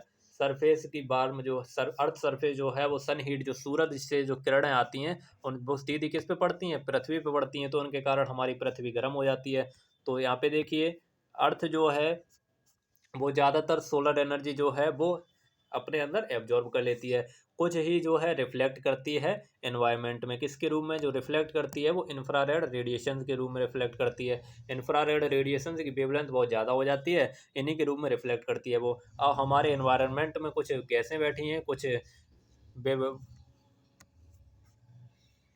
गैसें हैं, जैसे कौन कौन सी है, सबसे ज़्यादा है कार्बन डाइऑक्साइड, यानी जो ग्रीन हाउस गैसेस की बात कर रहे हैं। वैसे तो कार्बन डाइऑक्साइड 1% से भी कम है, 0.003% के आसपास है कार्बन डाइऑक्साइड, यानी 360 ppm। लेकिन CFC जो हमारे जो ग्रीन हाउस गैसेस होती हैं, ग्रीन हाउस गैसेस में सबसे ज़्यादा जो है वो कार्बन डाइऑक्साइड है 55%, मीथेन 25%, CFC जो है 11%, और N2O नाइट्रस ऑक्साइड जो है वो कितनी है, वो N2O नाइट्रोजन डाइऑक्साइड कितनी है, 4% है। अब यहाँ पे देखो कोई कमेंट करने लगेगा कि सर जी CO2 तो हमारे यहाँ केवल 0.03% है, आप तो यहाँ पे 55% बता रहे हैं। तो ये एनवायरनमेंट की बात नहीं कर रहे हैं, हम एनवायरनमेंट की बात नहीं कर रहे हैं, किसकी बात कर रहे हैं, ग्रीन हाउस गैसेस की बात कर रहे हैं। ग्रीन हाउस गैसेस कौन कौन सी हैं, CO2 है, मीथेन है, CFC है और N2O है। तो इन चारों की बात कर रहे हैं, तो इन चारों को मिला के 100% करना है भैया। तो 100% करना है तो सबसे ज़्यादा जो है, सबसे ज़्यादा, और छोटी मोटी और भी गैसें होती हैं, तो सबसे ज़्यादा कंट्रीब्यूशन किसका रहता है, कार्बन डाइऑक्साइड का रहता है। अब ये क्या करती हैं भैया, ये जो हमने हमारी जो पृथ्वी है इसने जो रिफ्लेक्ट करके जो रेज भेजी थी, वो ये क्या करती हैं, ये उनको डाइवर्ट कर देती हैं, डाइवर्ट कर देती हैं और कहती हैं अरे तू ऊपर कहाँ जा रही है भैया, तू फिर तुझको तो नीचे ही जाना है, नीचे ही काम है तेरा। तो इनको डाइवर्ट करके फिर पृथ्वी पे भेज देती हैं। अब यहाँ पे क्या हुआ था, पृथ्वी जो थी, यहाँ पे थोड़ा अच्छे से समझ लो, पृथ्वी जो थी उसने जो, अरे पूरा आपको डायग्राम बना के समझा देते हैं शुरू से, सोलर ग्लोबल वार्मिंग क्या होती है। अब देखिए यहाँ पे ये बना दिया हमने सूर्य, ये बना दिया हमने सूर्य, और ये बना दी हमने पृथ्वी। अब क्या हुआ, देखिए आर्ट हमारी अच्छी नहीं है तो आप लोग हंसिएगा मत ही। ये देखिए यहाँ से आई ये रेज है, सोलर से जो रेज आई, अब पृथ्वी ने क्या किया, ज़्यादातर जो रेज हैं वो तो पृथ्वी ने अपने अंदर एब्जॉर्ब कर ली, और कुछ रेज जो हैं वो इसने वापस भेज दी एनवायरनमेंट में, वापस भेज दी। तो अब जो वापस भेजी थी, आई थी तब तो इनकी वेवलेंथ कम थी, लेकिन इसने जो यहाँ से रिफ्लेक्ट करके भेजी हैं, इनकी वेवलेंथ जो है, वेवलेंथ यानी भेदन क्षमता जो है वो बढ़ गई, वेवलेंथ बढ़ गई। तो अब क्या हुआ, ये जो टकराई जाके हमारे यहाँ एनवायरनमेंट में बैठी हैं खतरनाक गैसें, कौन कौन सी, ये गद्दारी का काम करती हैं, कार्बन डाइऑक्साइड, मीथेन, सीएफसी और N2O, ये क्या करती हैं, इनके पास ये पहुंचती हैं तो ये बोलती हैं, अरे अरे अरे, ये देखो ये गैस कहाँ जा रही है, ये सोलर की किरणें कहाँ जा रही हैं, वापस जा रही हैं, वापस जा रही हैं, इनको रोको। तो ये क्या करती हैं, इनको रोक के इनकी डायरेक्शन को जो है मुंडी पकड़ के इनकी डायरेक्शन को घुमा देती हैं, नीचे आ गई, कहती हैं तेरा यहाँ क्या काम है, तुझको तो नीचे ही जाना है पृथ्वी पे। तो अब ये वेवलेंथ जो गई थी इसकी, सॉरी, जो रेडिएशन गई थी इसकी वेवलेंथ ज़्यादा थी, तो ये दोबारा पृथ्वी पे आ गई। तो अब इसके क्या होगा, पृथ्वी में अंदर समा जाएगी, तो इसकी वेवलेंथ जो है वो बढ़ जाएगी, तो इसके कारण जो पृथ्वी का टेम्परेचर जो है वो और भी ज़्यादा इंक्रीज हो जाएगा। पहले समा जाती तो इतना ज़्यादा इंक्रीज नहीं होता, लेकिन इसकी वेवलेंथ बढ़ गई, उसके बाद फिर दोबारा से इसी में समा रही है, तो इसके कारण हमारा जो टेम्परेचर है वो इंक्रीज हो जाता है भैया। और हमारा ऊपर भी टेम्परेचर इंक्रीज रहता है, क्योंकि ऊपर वाला इसलिए रहेगा क्योंकि जो रेडिएशंस हैं वो बाहर जा नहीं पा रही हैं, पृथ्वी पे ही रह रही हैं। तो इसी को हम लोग ग्लोबल वार्मिंग बोलते हैं भैया। यहाँ पे आप लोगों को इंपॉर्टेंट चीज़ क्या याद रखनी है, सबसे ज़्यादा रोल इसमें कार्बन डाइऑक्साइड का रहता है, उसके बाद मीथेन का, उसके बाद CFC, उसके बाद N2O। यानी ओजोन डेप्लीशन में पूछे तो ओजोन डेप्लीशन में सबसे ज़्यादा रोल रहता है CFC का। जो ओजोन लेयर होती है ना, ओजोन लेयर हमारी जो ऊपर पाई जाती है, वही सारी किरणें जो है वो एब्जॉर्ब कर लेती है। यहाँ पे जो ऊपर से नीचे आई थी ये नीचे तक नहीं आ पाई, किसने एब्जॉर्ब कर ली, ओजोन ने ही एब्जॉर्ब कर ली है। लेकिन ओजोन में एक छेद हो गया, तो उसके छेद के माध्यम से कुछ रेज आ जाती है नीचे। अब यहाँ पे देखिएगा, यहाँ पे आप लोगों को ये आप लोगों को इसमें लिखा भी हुआ है, इसको भी पढ़ के बता देते हैं। The gases are present in atmosphere, transmit the infrared radiation, reflect back to the earth, earth के पास भेज देती हैं। This reflected energy falls on the earth, ये रिफ्लेक्टेड एनर्जी अर्थ की सरफेस पे गिरती है, जिससे क्या हो जाती है, अर्थ को गर्म कर देती है। This is called global warming, और ग्रीन हाउस इफेक्ट के नाम से जानते हैं इसको। अब सोर्स क्या है green house effect gases, green house gases के सोर्स देखें तो जो इन डेवलप्ड कंट्री हैं उसमें एमिशन फ्रॉम ऑटोमोबाइल्स, फैक्ट्रीज और कंटेन CFC के द्वारा। और जो डेवलपिंग कंट्री है वहाँ पे deforestation cases rise in carbon dioxide, methane gas from the paddy field, livestock and nitrous oxide from the nitrogen based fertilizer। यानी हमारी जो मीथेन गैस है वो धान के खेत से आ जाती है, नाइट्रस ऑक्साइड जो है वो नाइट्रोजन फर्टिलाइजर जो हम लोग यूज करते हैं उससे आ जाती है।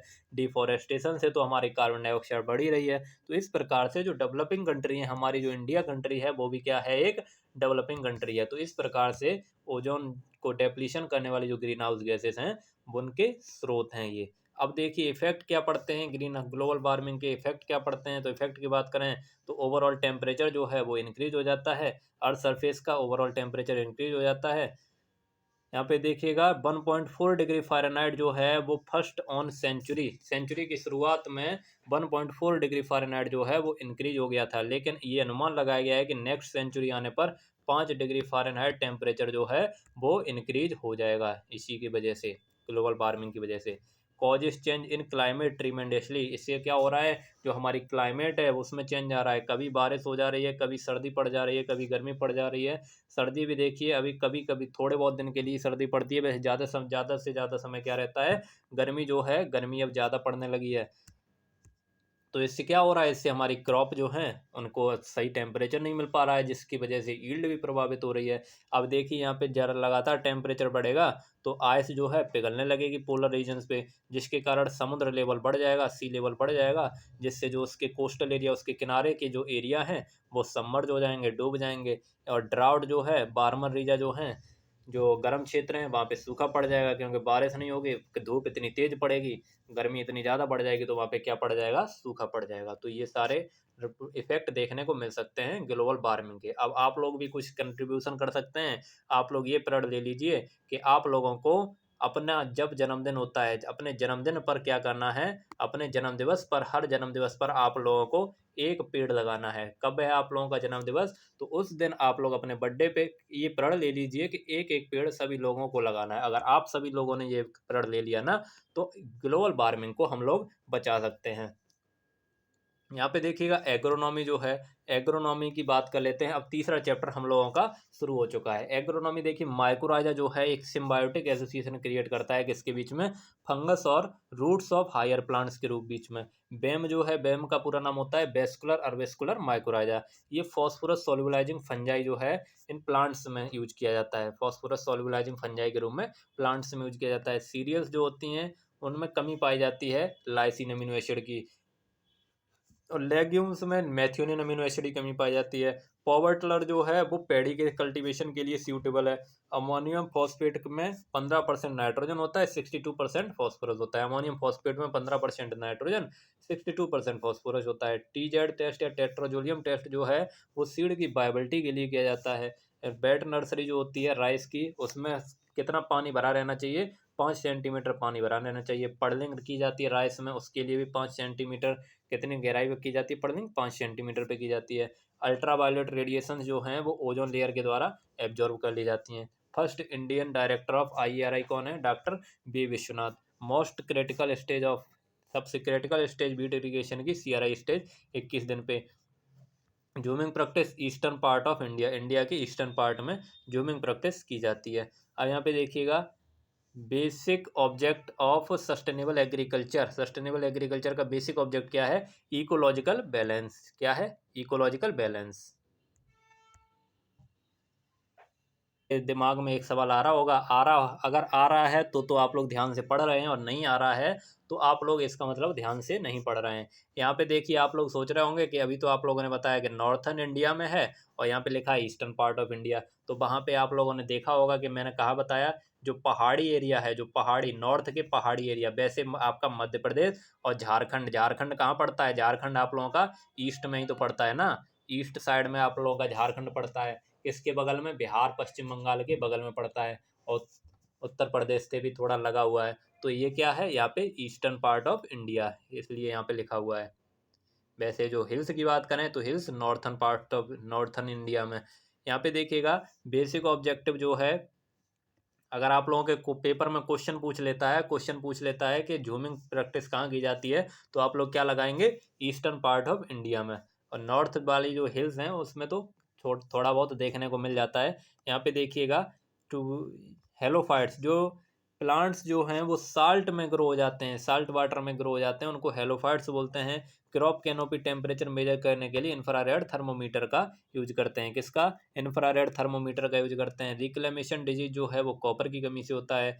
ड्राउट टॉलरेंस में कौन सा एसिड, कौन सा हार्मोन है, abscisic acid hormone. Drought tolerance से ये क्या करता है, स्टोमेटा को क्लोज कर देता है, जिसकी वजह से क्या होता है, वाटर लॉस कम हो पाता है, जिसकी वजह से। और एब्सिसिक एसिड जो है वो रूट को भी बढ़ा देता है, उसकी रूट को बढ़ा देगा तो क्या होगा, रूट को बढ़ा देगा तो वो नीचे से पानी ले आएंगे, तो क्या हो जाएगा, ड्राउट के प्रति रेजिस्टेंस हो जाएगा। यहाँ पे देखिएगा, contribution of live stock in agriculture is 29.7%। 29.7% live stock का एग्रीकल्चर में कंट्रीब्यूशन 29.7%। और एग्रीकल्चर का जीडीपी में 19.9%, यानी 20% बताया था मैंने आप लोगों को कल वाली क्लास में। एग्रीकल्चर का जीडीपी में कंट्रीब्यूशन, यहाँ पे लाइव स्टॉक का पूछा है 29.7%। हार्मोन कौन सा है जिसको हर्बिसाइड की तरह यूज करते हैं, 2,4-D और डिकाम्बा। अगर 20 ppm से कम यूज कर लें तो ये हार्मोन हो जाएगा, 20 ppm से बढ़ा दें तो ये क्या हो जाएगा, हर्बिसाइड हो जाएगा। यहाँ पे देखिएगा, एलिमेंट कौन सा है जो दोनों फॉर्म में पाया जाता है, कैटायन और एलायन, तो नाइट्रोजन एलिमेंट जो है वो दोनों फॉर्म में पाया जाता है। डोरमेंसी ब्रेकिंग हार्मोन है जिब्रेलिक एसिड, और डोरमेंसी लाने वाला हार्मोन कौन सा है, abscisic acid. Abscisic acid anti gibberellin की तरह काम करता है, याद रखिएगा। रिंगवॉर्म डिजीज जो है वो फंगस से होता है। Monsoon is responsible to cause rainfall in Tamil Nadu, Tamil Nadu में बारिश के लिए कौन सा मानसून रेस्पॉन्सिबल है, तो नॉर्थ ईस्ट मानसून जो है वो तमिलनाडु में बारिश कराता है। यहाँ पे देखिएगा, stress hardening in plants can be achieved by, plants में स्ट्रेस हार्डनिंग जो है वो एब्सिसिक एसिड के द्वारा होता है। मानसून के बारे में आप लोगों को आगे वाली क्लास में पढ़ाएंगे, इसलिए यहाँ पे ज़्यादा आप लोगों को नहीं बता रहे। स्ट्रेस हार्डनिंग कौन सा है? एब्सिसिक एसिड है, यानी ड्राउट रेजिस्टेंस और स्ट्रेस हार्डनिंग दोनों का काम करता है। Maximum permissible limit of biuret in urea 1.5%, यानी मैक्सिमम कितना हो सकता है यूरिया में बायूरेट जो है वो मैक्सिमम आप लोग 1.5% डाल सकते हैं। वैसे 1.5% से कम ही होता है। मैक्सिमम की बात करें तो 1.5% जो है आप लोग मैक्सिमम से मैक्सिमम 1.5% रख सकते हैं। इससे ज़्यादा रखेंगे तो आपको नुकसान झेलना पड़ेगा इसका। आगे देखिएगा, कार्बन कंटेंट जो है ऑर्गेनिक मैटर में 58%। Bio fertiliser use in beet azotobacter, कौन? सोरगम ग्रासेस में एजोस्पाइरलम। वर्टिकल मल्च जो है वो किस में यूज किया जाता है? ब्लैक कॉटन सॉइल में यूज करते हैं। Criteria of essentiality Arnon and start ने 1939 में दिया। स्पेसिंग बीट की कितनी रखते हैं? 22.5 centimetre line to line spacing है। यहाँ पे देखिए नॉन ट्रेडिशनल एरिया कौन सा है? बीट कल्टीवेशन का। बीट कल्टीवेशन का नॉन ट्रेडिशनल एरिया है ईस्टर्न पार्ट ऑफ इंडिया। जो ईस्टर्न पार्ट ऑफ इंडिया है वहाँ पे पहले बीट की खेती नहीं की जाती थी, लेकिन अब यहाँ पे बीट की खेती की जाने लगी है, इसलिए इसको नॉन ट्रेडिशनल। ट्रेडिशनल मतलब जो पुरानी प्रथा जो चली आ रही है ना पुराने ज़माने से, उसको ट्रेडिशनल बोलते हैं। ये नॉन ट्रेडिशनल है तो यानी मतलब पहले यहाँ पे नहीं की जाती थी, अब यहाँ पे की जाने लगी है। Major phosphorus fertiliser commonly use in India, DAP. कौन सा फर्टिलाइजर जो है फॉस्फोरस वाला कॉमनली इंडिया में यूज किया जाता है? तो डीएपी यूज किया जाता है। State having minimum BPL population, Punjab की है। मैक्सिमम नंबर ऑफ बीपीएल पॉपुल जो है वो बिहार में है। सबसे कम बीपीएल पॉपुलेशन पंजाब की है और सबसे ज़्यादा बीपीएल पॉपुलेशन जो है वो आपके बिहार में है। Bio fertiliser more suitable for sugar cane, sugar cane के लिए एजेटोबैक्टर है। तो सोयाबीन की 3 सेंटीमीटर पे शोविंग करते हैं। राइस की पहली इंट्रोड्यूस कराई गई वेराइटी TN1 जो है 1964-65 में इंट्रोड्यूस कराई गई थी। इंडियन मस्टर्ड को ब्रेसिका जेंसिया के नाम से जानते हैं। एक्सप्लोसिव फर्टिलाइजर जो है अमोनियम नाइट्रेट है। मोस्ट प्रोमेटिव सॉइल ग्रुप कौन सा है? सबसे ज़्यादा सॉइल जो है वो कौन से ग्रुप की है इंडिया में? सबसे ज़्यादा सॉइल जो है एलुवियल सॉइल पाई जाती है। SSP में सिंगल सुपर फॉस्फेट में सल्फर जो है 12% होता है। कौन सा माइक्रो न्यूट्रिएंट जो है वो इंडियन सॉइल में जिसकी डिफिशियंसी पाई जाती है? तो जिंक की डिफिशियंसी पाई जाती है। और मैक्रो न्यूट्रिएंट की बात करें तो मैक्रो न्यूट्रिएंट नाइट्रोजन की डिफिशियंसी पाई जाती है। स्पाइक्टोथेरो जो है वो सेकेंडरी टिलेज इम्प्लीमेंट है। कौन सा है? Secondary tillage implement. Most widely use material for correcting soil acidity, acidity को रोकने के लिए भैया सलाइम का यूज करते हैं। दियारा कल्टीवेशन जो है वो कोकरबिट्स में यूज की जाती है। दियारा कल्टीवेशन किसमें? कोकरबिट्स में। CN रेशियो ऑर्गेनिक मैटर का 10:1 रहता है। नेशनल सीड एक्ट कब पास हुआ? 1966 में। NSC नेशनल सीड कॉर्पोरेशन 1963 में। रूट प्रमोटिंग हार्मोन है IA। Fruit and flower setting hormone कौन सा है? Flower and fruit setting hormone NAA, naphthalene acetic acid है। बेंच टेरेसिंग कब यूज करते हैं? जब स्लोप कितना हो? 15% से ज़्यादा या 16 से 33% स्लोप हो तब बेंच टेरेसिंग यूज करते हैं। किसके लिए? सॉइल इरोजन को कंट्रोल करने के लिए। मास पर यूनिट वॉल्यूम क्या बोलते हैं? उसको बल्क डेंसिटी बोलते हैं। Per unit volume of mass is called bulk density. Disc plough जो है उसको कब यूज करते हैं? तो जो टफ सॉइल होती है, जो कड़क सॉइल होती है, उसमें डिस्क प्लाउ का यूज करते हैं। फर्स्ट मैन मेड सीरियल कौन सा है? ट्रिटिकेल है, जिसको व्हीट और राई के क्रॉस से बनाया गया था। Cheapest nitrogen fertiliser, nitrogen content fertiliser कौन सा? यूरिया है। सबसे यानी नाइट्रोजन कंटेंट फर्टिलाइजर सबसे सस्ता कौन सा मिलता है? तो यूरिया मिलता है।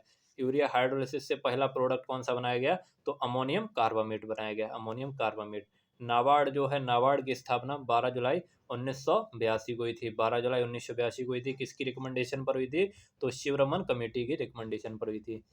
किसके लिए हुई थी? एग्रीकल्चर वालों को लोन देने के लिए। कृषि का बैंक कौन सा है? नाबार्ड है। First living nitrogen free living nitrogen fixing organism कौन सा है? एजिटोबैक्टर जो है वो free living nitrogen fixing bacteria है। Fruit fruit of mustard, mustard के फ्रूट को हम लोग सिल्कुआ कहते हैं। टाइप ऑफ फ्रूट मस्टर्ड क्या क्या होता है? सिल्कुआ। सप्लीमेंटल इरिगेशन को हम लाइफ शेविंग इरिगेशन के नाम से जानते हैं। Major agriculture importing commodity in India कौन सी है? एडिबल ऑयल जो है वो सबसे ज़्यादा इम्पोर्ट कर किया जाता है इंडिया में। कितना? 65%। और सबसे ज़्यादा एक्सपोर्ट क्या करते हैं हम? एक्सपोर्ट करते हैं हम लोग उसका या किसका, राइस का एक्सपोर्ट करते हैं, राइस का एक्सपोर्ट करते हैं। राइस के बाद दूसरे नंबर पे काजू का एक्सपोर्ट करते हैं। और इम्पोर्ट करने में भी हम लोग काजू के दूसरे नंबर पे, यानी बढ़िया बढ़िया काजू तो हम लोग बाहर भेज देते हैं और सस्ता सस्ता काजू बाहर से खरीद के यहाँ पे ला के उसको खाते हैं आके। यहाँ पे देखिएगा कौन सा है, कहाँ पे तक पहुँच गए थे, एडिबल ऑयल तक पहुँच गए थे भैया। तो लूनी श्री जो है, लूनी श्री सुपर राइस की वेराइटी है। क्या है, साल्ट रेजिस्टेंस वेराइटी है लूनी श्री सुपर राइस की। यहाँ पे देखिए plant with separate male and female flower, ऐसा प्लांट जिसमें सेपरेट हो मेल और फीमेल फ्लावर, लेकिन प्लांट सेम ही हो तो उसको क्या बोलेंगे, मोनोसियस बोलेंगे, यानी अलग अलग हो। और जिसमें एक ही फ्लावर में दोनों पाए जाएंगे तो उसको डायोसियस बोलेंगे। एक ही फ्लावर में दोनों पाए जाएंगे मेल और फीमेल तो डायोसियस, और फ्लावर अलग अलग होंगे, प्लांट सेम होंगे तो उसको क्या बोलेंगे, मोनोसियस बोलेंगे। नेशनल बायोडाइवर्सिटी बोर्ड कहाँ पे है, ये नई दिल्ली में है। ब्यूफोर्ड स्केल जो है ये विंड फोर्स या स्पीड को मेजर करता है। वन स्टैंडर्ड एटमॉस्फेयर किसके बराबर होता है, 1013.25 MB के बराबर होता है। Dieback of shoots occur due to deficiency of copper, dieback of shoots किसकी कमी से होता है, कॉपर की कमी से होता है। Occurrence of grey spot on leaves is due to deficiency of magnesium, यानी ग्रे स्पॉट जो है वो मैग्नीज की कमी से होता है। डाईवैक जो है वो कॉपर की कमी से होता है। Most destructive disease, sugar cane का सबसे खतरनाक या घातक रोग कौन सा होता है भैया, तो red rod of sugar can हो जाता है। रेड रॉड, लाल सड़न रोग जो होता है ना, वो बहुत ही घातक रोग होता है। पोटैटो जो है वो स्टूलन से बनता है। पोटैटो को हम लोग किससे बनाते हैं, स्टूलन। पोटैटो ट्यूबर जो होते हैं वो स्टेम का मॉडिफिकेशन होता है। किसका, स्टेम का मॉडिफिकेशन होता है। Sowing of sugar cane in trench method is in helpful to prevent lodging, यानी ट्रेंच मेथड से अगर हम लोग गन्ने की सोविंग करते हैं तो वो क्या होता है, उसमें फसलें जो हैं वो गिरती नहीं है, यानी इसमें गहराई भी गन्ने को बो देंगे तो वो फसलें जो हैं वो गिरेंगी नहीं, तो लॉजिंग के प्रति रेजिस्टेंस हो जाएंगी। लॉजिंग का मतलब होता है फसलों का नीचे गिर जाना। For for seed purpose carrot is grown as biennial, seed purpose के लिए अगर कैरेट को ग्रो करना है तो बाइनियल को होता है। वैसे ये पे सॉरी यार, क्या बोलते हैं इसको, जो एक साल एक सीजन में पक जाती है, बाइनियल जो होती हैं उनको 2 सीजन या 2 साल की जरूरत पड़ती है। एक बाइनियल होती है, एक पेरिनियल होती है, और एक एक साल वाली क्या होती है भैया, एक साल वाली हमको याद नहीं आ रही है, दिमाग में नहीं आ रहा, आप लोगों एक बार कमेंट कर दीजिए इसको। यहाँ पे देखिए, boron is helpful to plants when concentration is more than 3 ppm। Boron कब हेल्पफुल रहता है प्लांट के लिए, जब उसका कंसंट्रेशन जो है वो 3 ppm से ज़्यादा हो, तब ये हार्मफुल हो जाता है, नुकसानदेह हो जाता है, यानी बोरान को हमको 3 ppm से कम ही यूज करना है। Which crop has maximum productivity among the cereals, cereals में सबसे ज़्यादा प्रोडक्टिविटी की बात करें तो ये कितनी होती है, मक्का की सबसे ज़्यादा प्रोडक्टिविटी होती है। इसलिए मक्का को क्यून ऑफ सीरियल्स के नाम से भी जानते हैं। क्या, क्यून ऑफ सीरियल्स के नाम से। किंग ऑफ सीरियल्स किसको कहते हैं, बीट को कहते हैं, और क्यून ऑफ सीरियल्स मक्का को कहते हैं। केओलिन जो है, केओलिन एक एंटी ट्रांसपेरेंट है। एंटी ट्रांसपेरेंट कैसा है, रिफ्लेक्टिंग टाइप, यानी केओलिन अगर हम लोग यूज कर देंगे, जैसे ये पत्तियां है, ये पत्ती है, तो यहाँ पे क्या करेगा, यहाँ पे जैसे ही सूर्य की किरणें पड़ेंगी तो ये क्या कर देगा, उसको रिफ्लेक्ट कर देगा केओलिन। इससे क्या होगा, इससे हमारा ट्रांसपिरेशन जो है वो कम हो जाएगा, पानी का लॉस कम हो जाएगा। तो केओलिन जो है रिफ्लेक्टिंग टाइप एंटी ट्रांसपेरेंट है। साइकोसेल जो है, साइकोसेल ग्रोथ रिटार्डेंट है। सीसम की फैमिली पेडिलिएसी होती है, सीसम यानी तिल की फैमिली पेडिलिएसी। जूट की फैमिली टीलिएसी इंपॉर्टेंट है, जूट की फैमिली पूछ ली जाती है, टीलिएसी होती है। एग्जॉटिक फैमिली यानी सबसे ज़्यादा क्रॉप्स जो हैं वो किस में आती हैं, ग्रेमिनी या पोएसी में आती हैं। मेज का ओरिजिन प्लेस मैक्सिको है, सोयाबीन का चाइना है, तम्बाकू का भी मैक्सिको है। और सबसे ज़्यादा समर मेज की बात करें तो समर मेज में सबसे ज़्यादा एरिया बिहार का है। समर मेज में सबसे ज़्यादा एरिया किसका है, बिहार का है। अब Indian journal of agriculture science जो है वो ICAR के द्वारा पब्लिश की जाती है। Yellowing of tea leaves, T जो चाय की पत्तियां जो होती हैं वो पीली पड़ जाती हैं, वो सल्फर की कमी के कारण पड़ जाती हैं। Green house gas that release from pedi field, धान के खेत से मीथेन ग्रीन हाउस गैस जो है वो निकलती है। मीथेन कैसे निकलती है ये आप लोगों को पूरी प्रोसेस बताएंगे, यहाँ पे आप लोगों को जब धान पढ़ाएंगे तब आप लोगों को पूरी प्रोसेस बता देंगे इसकी। यहाँ पे देखिएगा, the edible part of sweet potato, sweet potato का एडिबल पार्ट क्या होता है, एडवेंटिटियस रूट्स होता है। और कार्बन डेटिंग टेक्निक जो है वो किस में यूज करते हैं, फॉसिल्स की एज को ज्ञात करने के लिए कार्बन डेटिंग टेक्निक का यूज करते हैं। जो फॉसिल फ्यूल्स होते हैं उनकी एज को किसके द्वारा ज्ञात करते हैं, कार्बन डेटिंग टेक्निक। यानी आप लोग इसको याद रख सकते हैं क्या से, कार्बन से। फॉसिल्स जो होते हैं यानी वहाँ से हमको क्या मिलता है, कार्बन यानी कोयला भी मिलता है। कोल हमको कहाँ से मिलता है, कोल हमको फॉसिल से ही मिलता है, नीचे ही से तो मिलता है ना। तो उसी के साथ कोयल भी मिलता है, पेट्रोलियम भी मिलता है। तो फॉसिल्स की एज को ज्ञात करने के लिए क्या यूज करते हैं हम लोग, कार्बन डेटिंग टेक्निक का यूज करते हैं। और कौन सा मेथड सूटेबल है सैलाइन सॉइल्स के लिए, तो फ्लड मेथड जो है इरिगेशन का वो सूटेबल है। यहाँ पे देखिएगा element contributing to the disease and drought resistance. Disease और ड्राउट रेजिस्टेंस कौन सा एलिमेंट कंट्रीब्यूट करता है, पोटेशियम जो है वो डिजीज रेजिस्टेंस और ड्राउट रेजिस्टेंस बनाता है हमारी क्रॉप को। तो इसलिए पोटेशियम जो है वो किसके लिए यूज करते हैं, डिजीज एंड ड्राउट रेजिस्टेंस के लिए। एनर्जी ट्रांसफर कौन सा करता है, एंड स्टोरेज इन प्लांट्स, कौन सा एनर्जी ट्रांसफर और उसको स्टोर करता है प्लांट में, तो फॉस्फोरस जो है। यहाँ पे देखिएगा at present how many nutrient are termed as essential element. Essential element present में कितने हैं, 17 हैं। According to Arnon and Stout के अनुसार 16 न्यूट्रिएंट हैं। अर्नोन और स्टाउट के अनुसार कितने हैं, 16, लेकिन वर्तमान में कितने हैं, 17 हैं।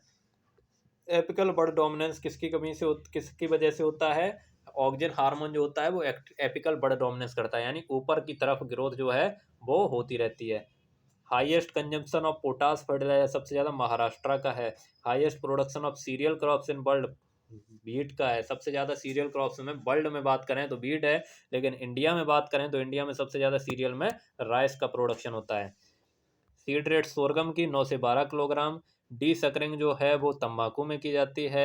कौन सा बीड जो है जो पहली बार बायोलॉजिकली कंट्रोल किया गया, तो लेंटाना कैमेरा जो है इसको सबसे पहले बायोलॉजिकली कंट्रोल किया गया। यानी बायोलॉजिकली मतलब किसी कीड़े ईड़े की मदद से कंट्रोल कर लो, या यानी जो भी किसी लिविंग ऑर्गेनिज्म की मदद से कंट्रोल करो तो वो क्या होता है भैया, बायोलॉजिकल कंट्रोल होता है भैया।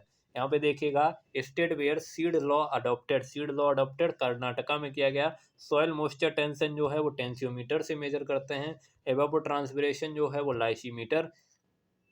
पार्शियल फिल्म जो है वो वाटर फ्लो को मापता है। फ्लड इरिगेशन जो है वो किसके लिए सूटेबल है, राइस एंड जूट के लिए।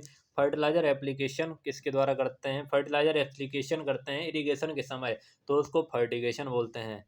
One of the most important cultural practice in rice field, rice field में मोस्ट इम्पोर्टेंट कल्चरल प्रैक्टिस है पडलिंग। पडलिंग क्रिया की जाती है, पानी भर के उसमें खेत की जुताई की जाती है जिससे वाटर का लॉस जो है वो कम हो सके, और उसी में 25 सेंटीमीटर के अलावा पानी उसी में लग जाता है। यहाँ पे देखिएगा post harvest losses in cereals account 10%, 10% जो है सीरियल्स में पोस्ट हार्वेस्ट लॉसेस कितना होता है, 10%। साल्टेशन प्रोसेस जो है वो किस में है, साल्टेशन प्रोसेस जो है वो विंड इरोजन, साल्टेशन प्रोसेस किस में होती है, विंड इरोजन में होती है। Irrigation efficiency of loamy soil 70% highest. Sowing pattern use in dryland. Broadcasting, dryland में ब्रॉडकास्टिंग यूज करते हैं। सबसे ज़्यादा इरिगेशन एफिशिएंसी किसकी होती है, तो लोमी सॉइल्स की होती है सबसे ज़्यादा irrigation efficiency. Most efficient method of irrigation drip irrigation. सबसे ज़्यादा कौन सी पल्स क्रॉप उगाई जाती है, तो चना जो है चिकपी सबसे ज़्यादा उगाया जाता है। रिलेटिव ह्यूमिडिटी को साइक्रोमीटर से मापते हैं। जो कंजर्वेशन सॉइल के मॉइस्चर को कंजर्व करने के लिए जो ऊपर सॉइल जो बिछा दी जाती है, सॉइल जो लगाई जाती है मॉइस्चर को कंजर्व करने के लिए, उनको मल्च क्रॉप बोलते हैं भैया, mulch crop. Erosion permitting crop कौन सी है, यानी इरोजन को रोकती ही नहीं है, कौन सी होती है, मेज होती है। इरोजन को बढ़ावा देती है, जा कटती रहे मिट्टी, हमको कोई लेना देना नहीं उससे। कौन सी क्रॉप है, मेज है। और इरोजन को मिट्टी को पकड़े रखती है, तुझे जाने नहीं दूंगी कहीं। कौन कौन सी है, काउपी है और ग्राउंडनट है। ये बिल्कुल फैल के चलती है भैया, पूरी जमीन को नीचे ढक लेती है, तो इससे क्या होता है, इरोजन रुक जाता है। The herbicide use as pre plant incorporation कौन सा है, फिल्यूक्लोरालिन। फिल्यूक्लोरालिन जो है वो प्री इमरजेंस हर्बिसाइड है, यानी प्लांट इनकॉर्पोरेशन से पहले ही इसको यूज कर लेंगे। यहाँ पे देखिएगा example of C3 Beed. C3 Beed कौन सा है, बथुआ। C3 बीड है बथुआ। बाकी जो बीड्स होते हैं वो ज़्यादातर कैसे होते हैं, C4 होते हैं। यहाँ पे देखिएगा 2 रो बार्ले का साइंटिफिक नेम होडियम डिस्टिंकन, और 6 रो बार्ले का होडियम बल्गियर। इसको आप लोग कैसे याद रखेंगे, हमने तो इसको ऐसे याद रखा है। अगर 2 रो बार्ले की बात करें, टू पहले आता है तो डिस्टिंकन डी पहले आता है, और 6 रो की बात करें तो 6 बाद में आता है और उवी जो है बल्गेयर वाला उवी वो बाद में आता है। तो हमने तो इसको ऐसे याद रखा है, आप लोग भी ऐसे रख सकते हैं, नहीं तो आप लोग कोई और दूसरा ट्रिक बना लो। यहाँ पे देखिए in which crop first AICRP was started, कौन सा है, मेज पे पहला AICRP स्टार्ट किया गया 1957 में। What is optimum plant population of BT cotton, 10,000 plants per hectare, BT cotton के 10,000 प्लांट्स पर हेक्टेयर। यहाँ पे देखिएगा dropsy disease in human being is called the weed Argemone mexicana, जो ह्यूमन बीइंग जो है वो ड्रॉपसी डिजीज हो जाता है किसके कारण, सत्यानाशी के बीज के कारण। अगर तेल में सत्यानाशी का बीज मिल जाए तो उससे क्या हो जाएगा, ड्रॉपसी डिजीज हो जाएगा। यहाँ पे देखिएगा crop is suitable for soil having, जिसका पीएच 4 से 6 हो, कौन सी क्रॉप सूटेबल है, rice, tea and potato. Red haemoglobin and root nodules is responsible for transfer of oxygen, red haemoglobin जो है वो रूट नोड्यूल्स में रेस्पॉन्सिबल होता है किसके लिए, ऑक्सीजन के ट्रांसफर के लिए। अब यहाँ पे देखिएगा आप लोग, ठंडी आ रही हैं तो यहाँ पे आप लोगों को एक बात और बता दूं, ठंडियों में लोग क्या करते हैं, रूम को बंद करके उसमें हीटर लगा के सो जाते हैं भैया, हीटर या अंगीठी जला लेते हैं।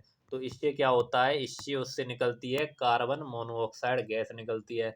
अब कार्बन मोनोऑक्साइड जो है वो ऑक्सीजन के साथ क्रिया करके एक जहरीली गैस बना लेती है, जहरीली गैस बना लेती है। तो ये सांस के माध्यम से क्या जाती है, सांस के माध्यम से हमारे अंदर जाने लगती है। तो हमारे अंदर ये किसके साथ मिल जाती है, जो हीमोग्लोबिन होता है, हीमोग्लोबिन के साथ मिल जाती है। हीमोग्लोबिन का यहाँ पे देखिए क्या काम होता है, ये रूट नोड्यूल्स में भी ट्रांसपोर्ट, ऑक्सीजन का ट्रांसपोर्ट करता है। वैसे ही हमारे शरीर में भी ऑक्सीजन को कौन पहुंचाता है, हीमोग्लोबिन में मिलके ही ऑक्सीजन पहुंचती है।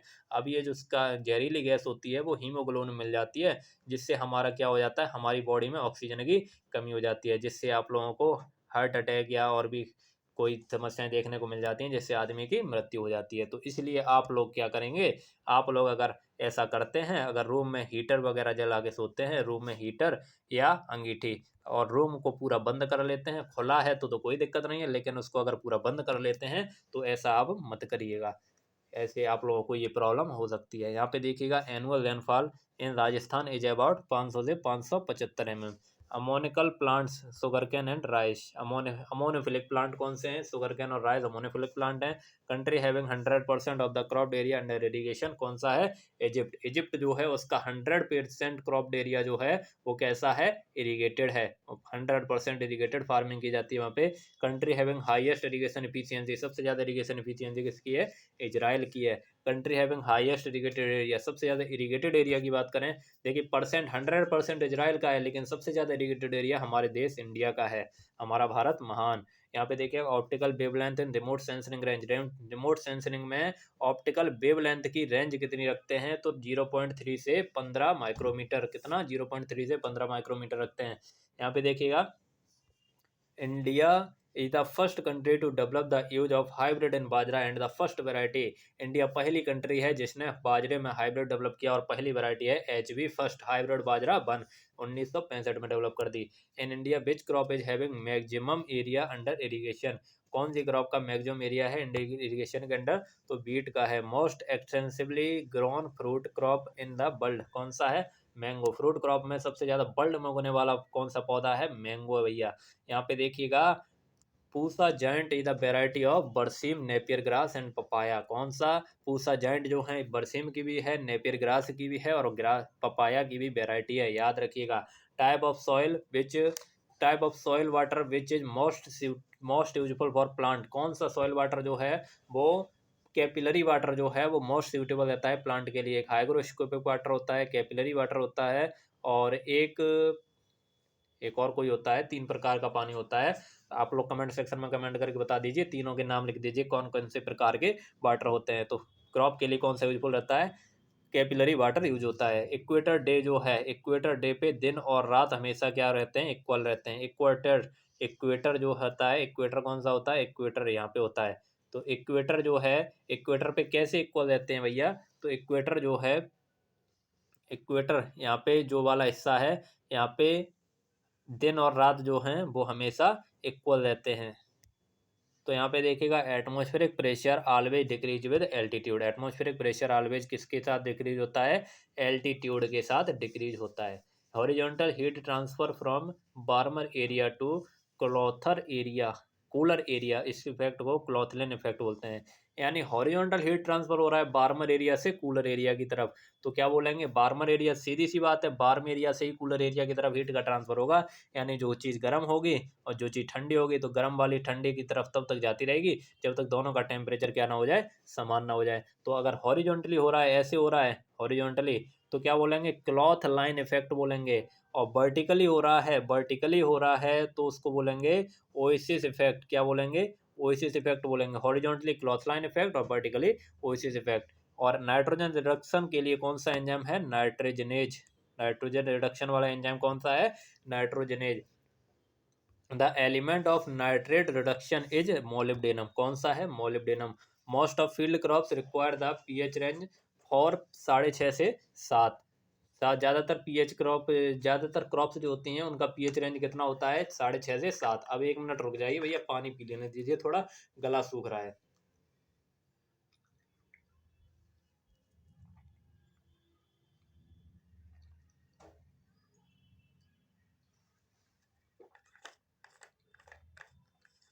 तो ज़्यादातर फील्ड क्रॉप जो होती हैं भैया उनका पीएच कितना होता है? 6.5 से 7। यहीं पे एक क्वेश्चन भी पूछ लिया था कि कल्टीवेटेड क्रॉप्स जो होती हैं वो ज़्यादातर कैसी होती हैं? जब पीएच 6.5 से 7 है यानी एसिडिक है, तो क्रॉप्स कैसी हो जाएंगी? एसिडिक हो जाएंगी।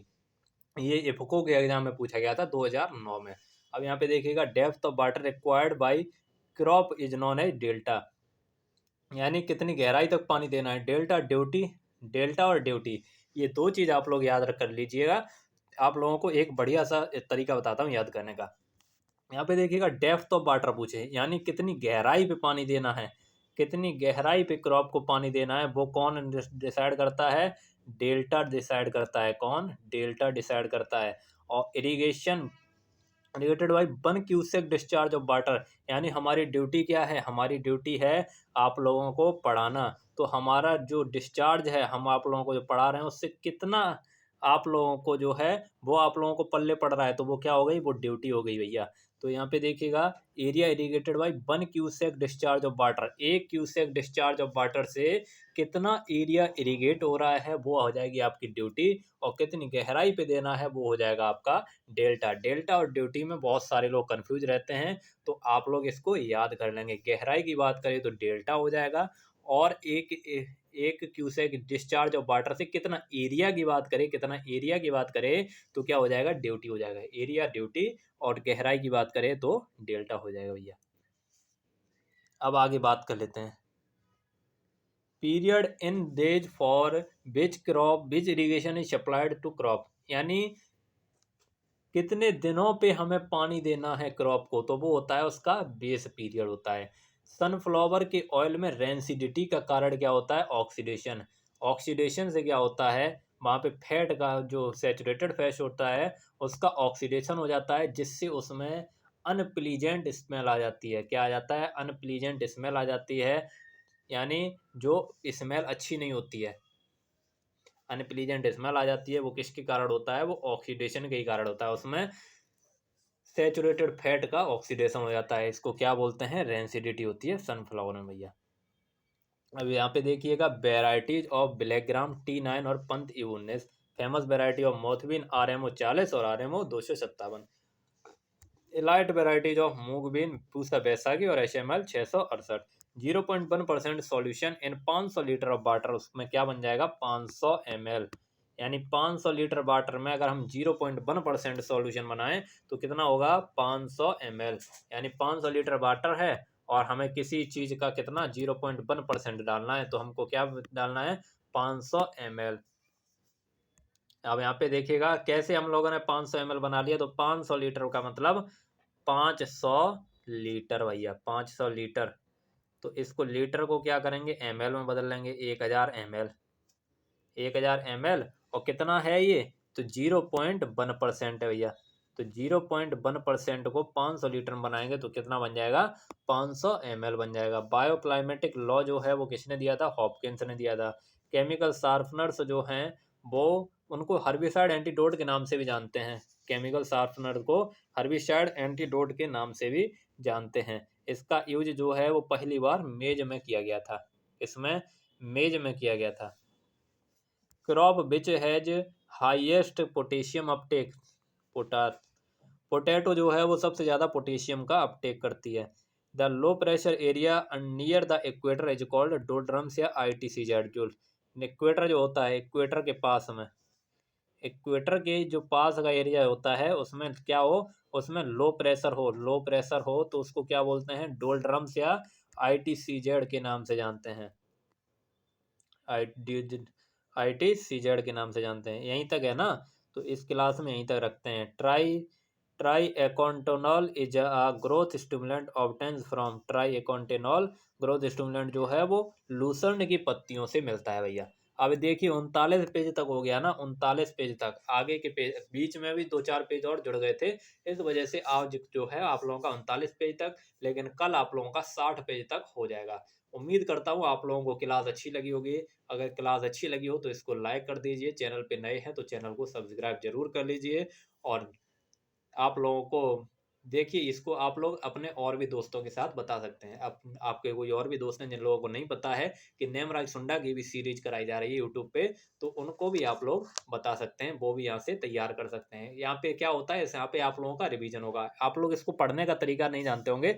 पढ़ने का तरीका क्या है, जैसे ही जैसे आप लोगों को क्लास देखनी है, आप लोगों को बगल में नेमराज सुंडा की किताब भी रख लेनी है, या इसी से पढ़ते चलना है, या आपको अपनी किताब रख लेनी है। तो जो जो हम बात आपको बताते चलें उसको आप लोग टिक करते चलिए, या इम्पोर्टेंट वाला भाई वो से हाईलाइट से करते चलिए। कुछ कुछ चीज़ें हम आप लोगों को बता देते हैं ना कि ये इंपॉर्टेंट है, और जिस तरीके से हम आप लोगों को बता रहे हैं ना, उसी तरीके से आप लोग उसको फिर दोबारा से एक बार पढ़ लिया करिए। जैसे जैसे हम बोल रहे हैं ना, वैसे ही वैसे आप लोग फिर तेजी से बोलिएगा, पूरे इसको बोलिए। तो बोलने से क्या होता है, बोलने से आप लोगों को एक बार तो आप पढ़ रहे हैं उससे याद होगा, और एक बार आप जो बोल रहे हैं वो आप लोगों का दिमाग सुनेगा, तो एक बार में डबल काम हो जाएगा और आप लोगों को बहुत ही अच्छे से याद हो जाएगा। फिर भी अगर आप लोगों को कोई दिक्कत होती है याद करने में, तो आप लोग कमेंट सेक्शन में कमेंट कर दीजिए, आप लोगों को बहुत ही अच्छा तरीका बता दूंगा कैसे आप लोगों को चीज़ों को याद रखना है।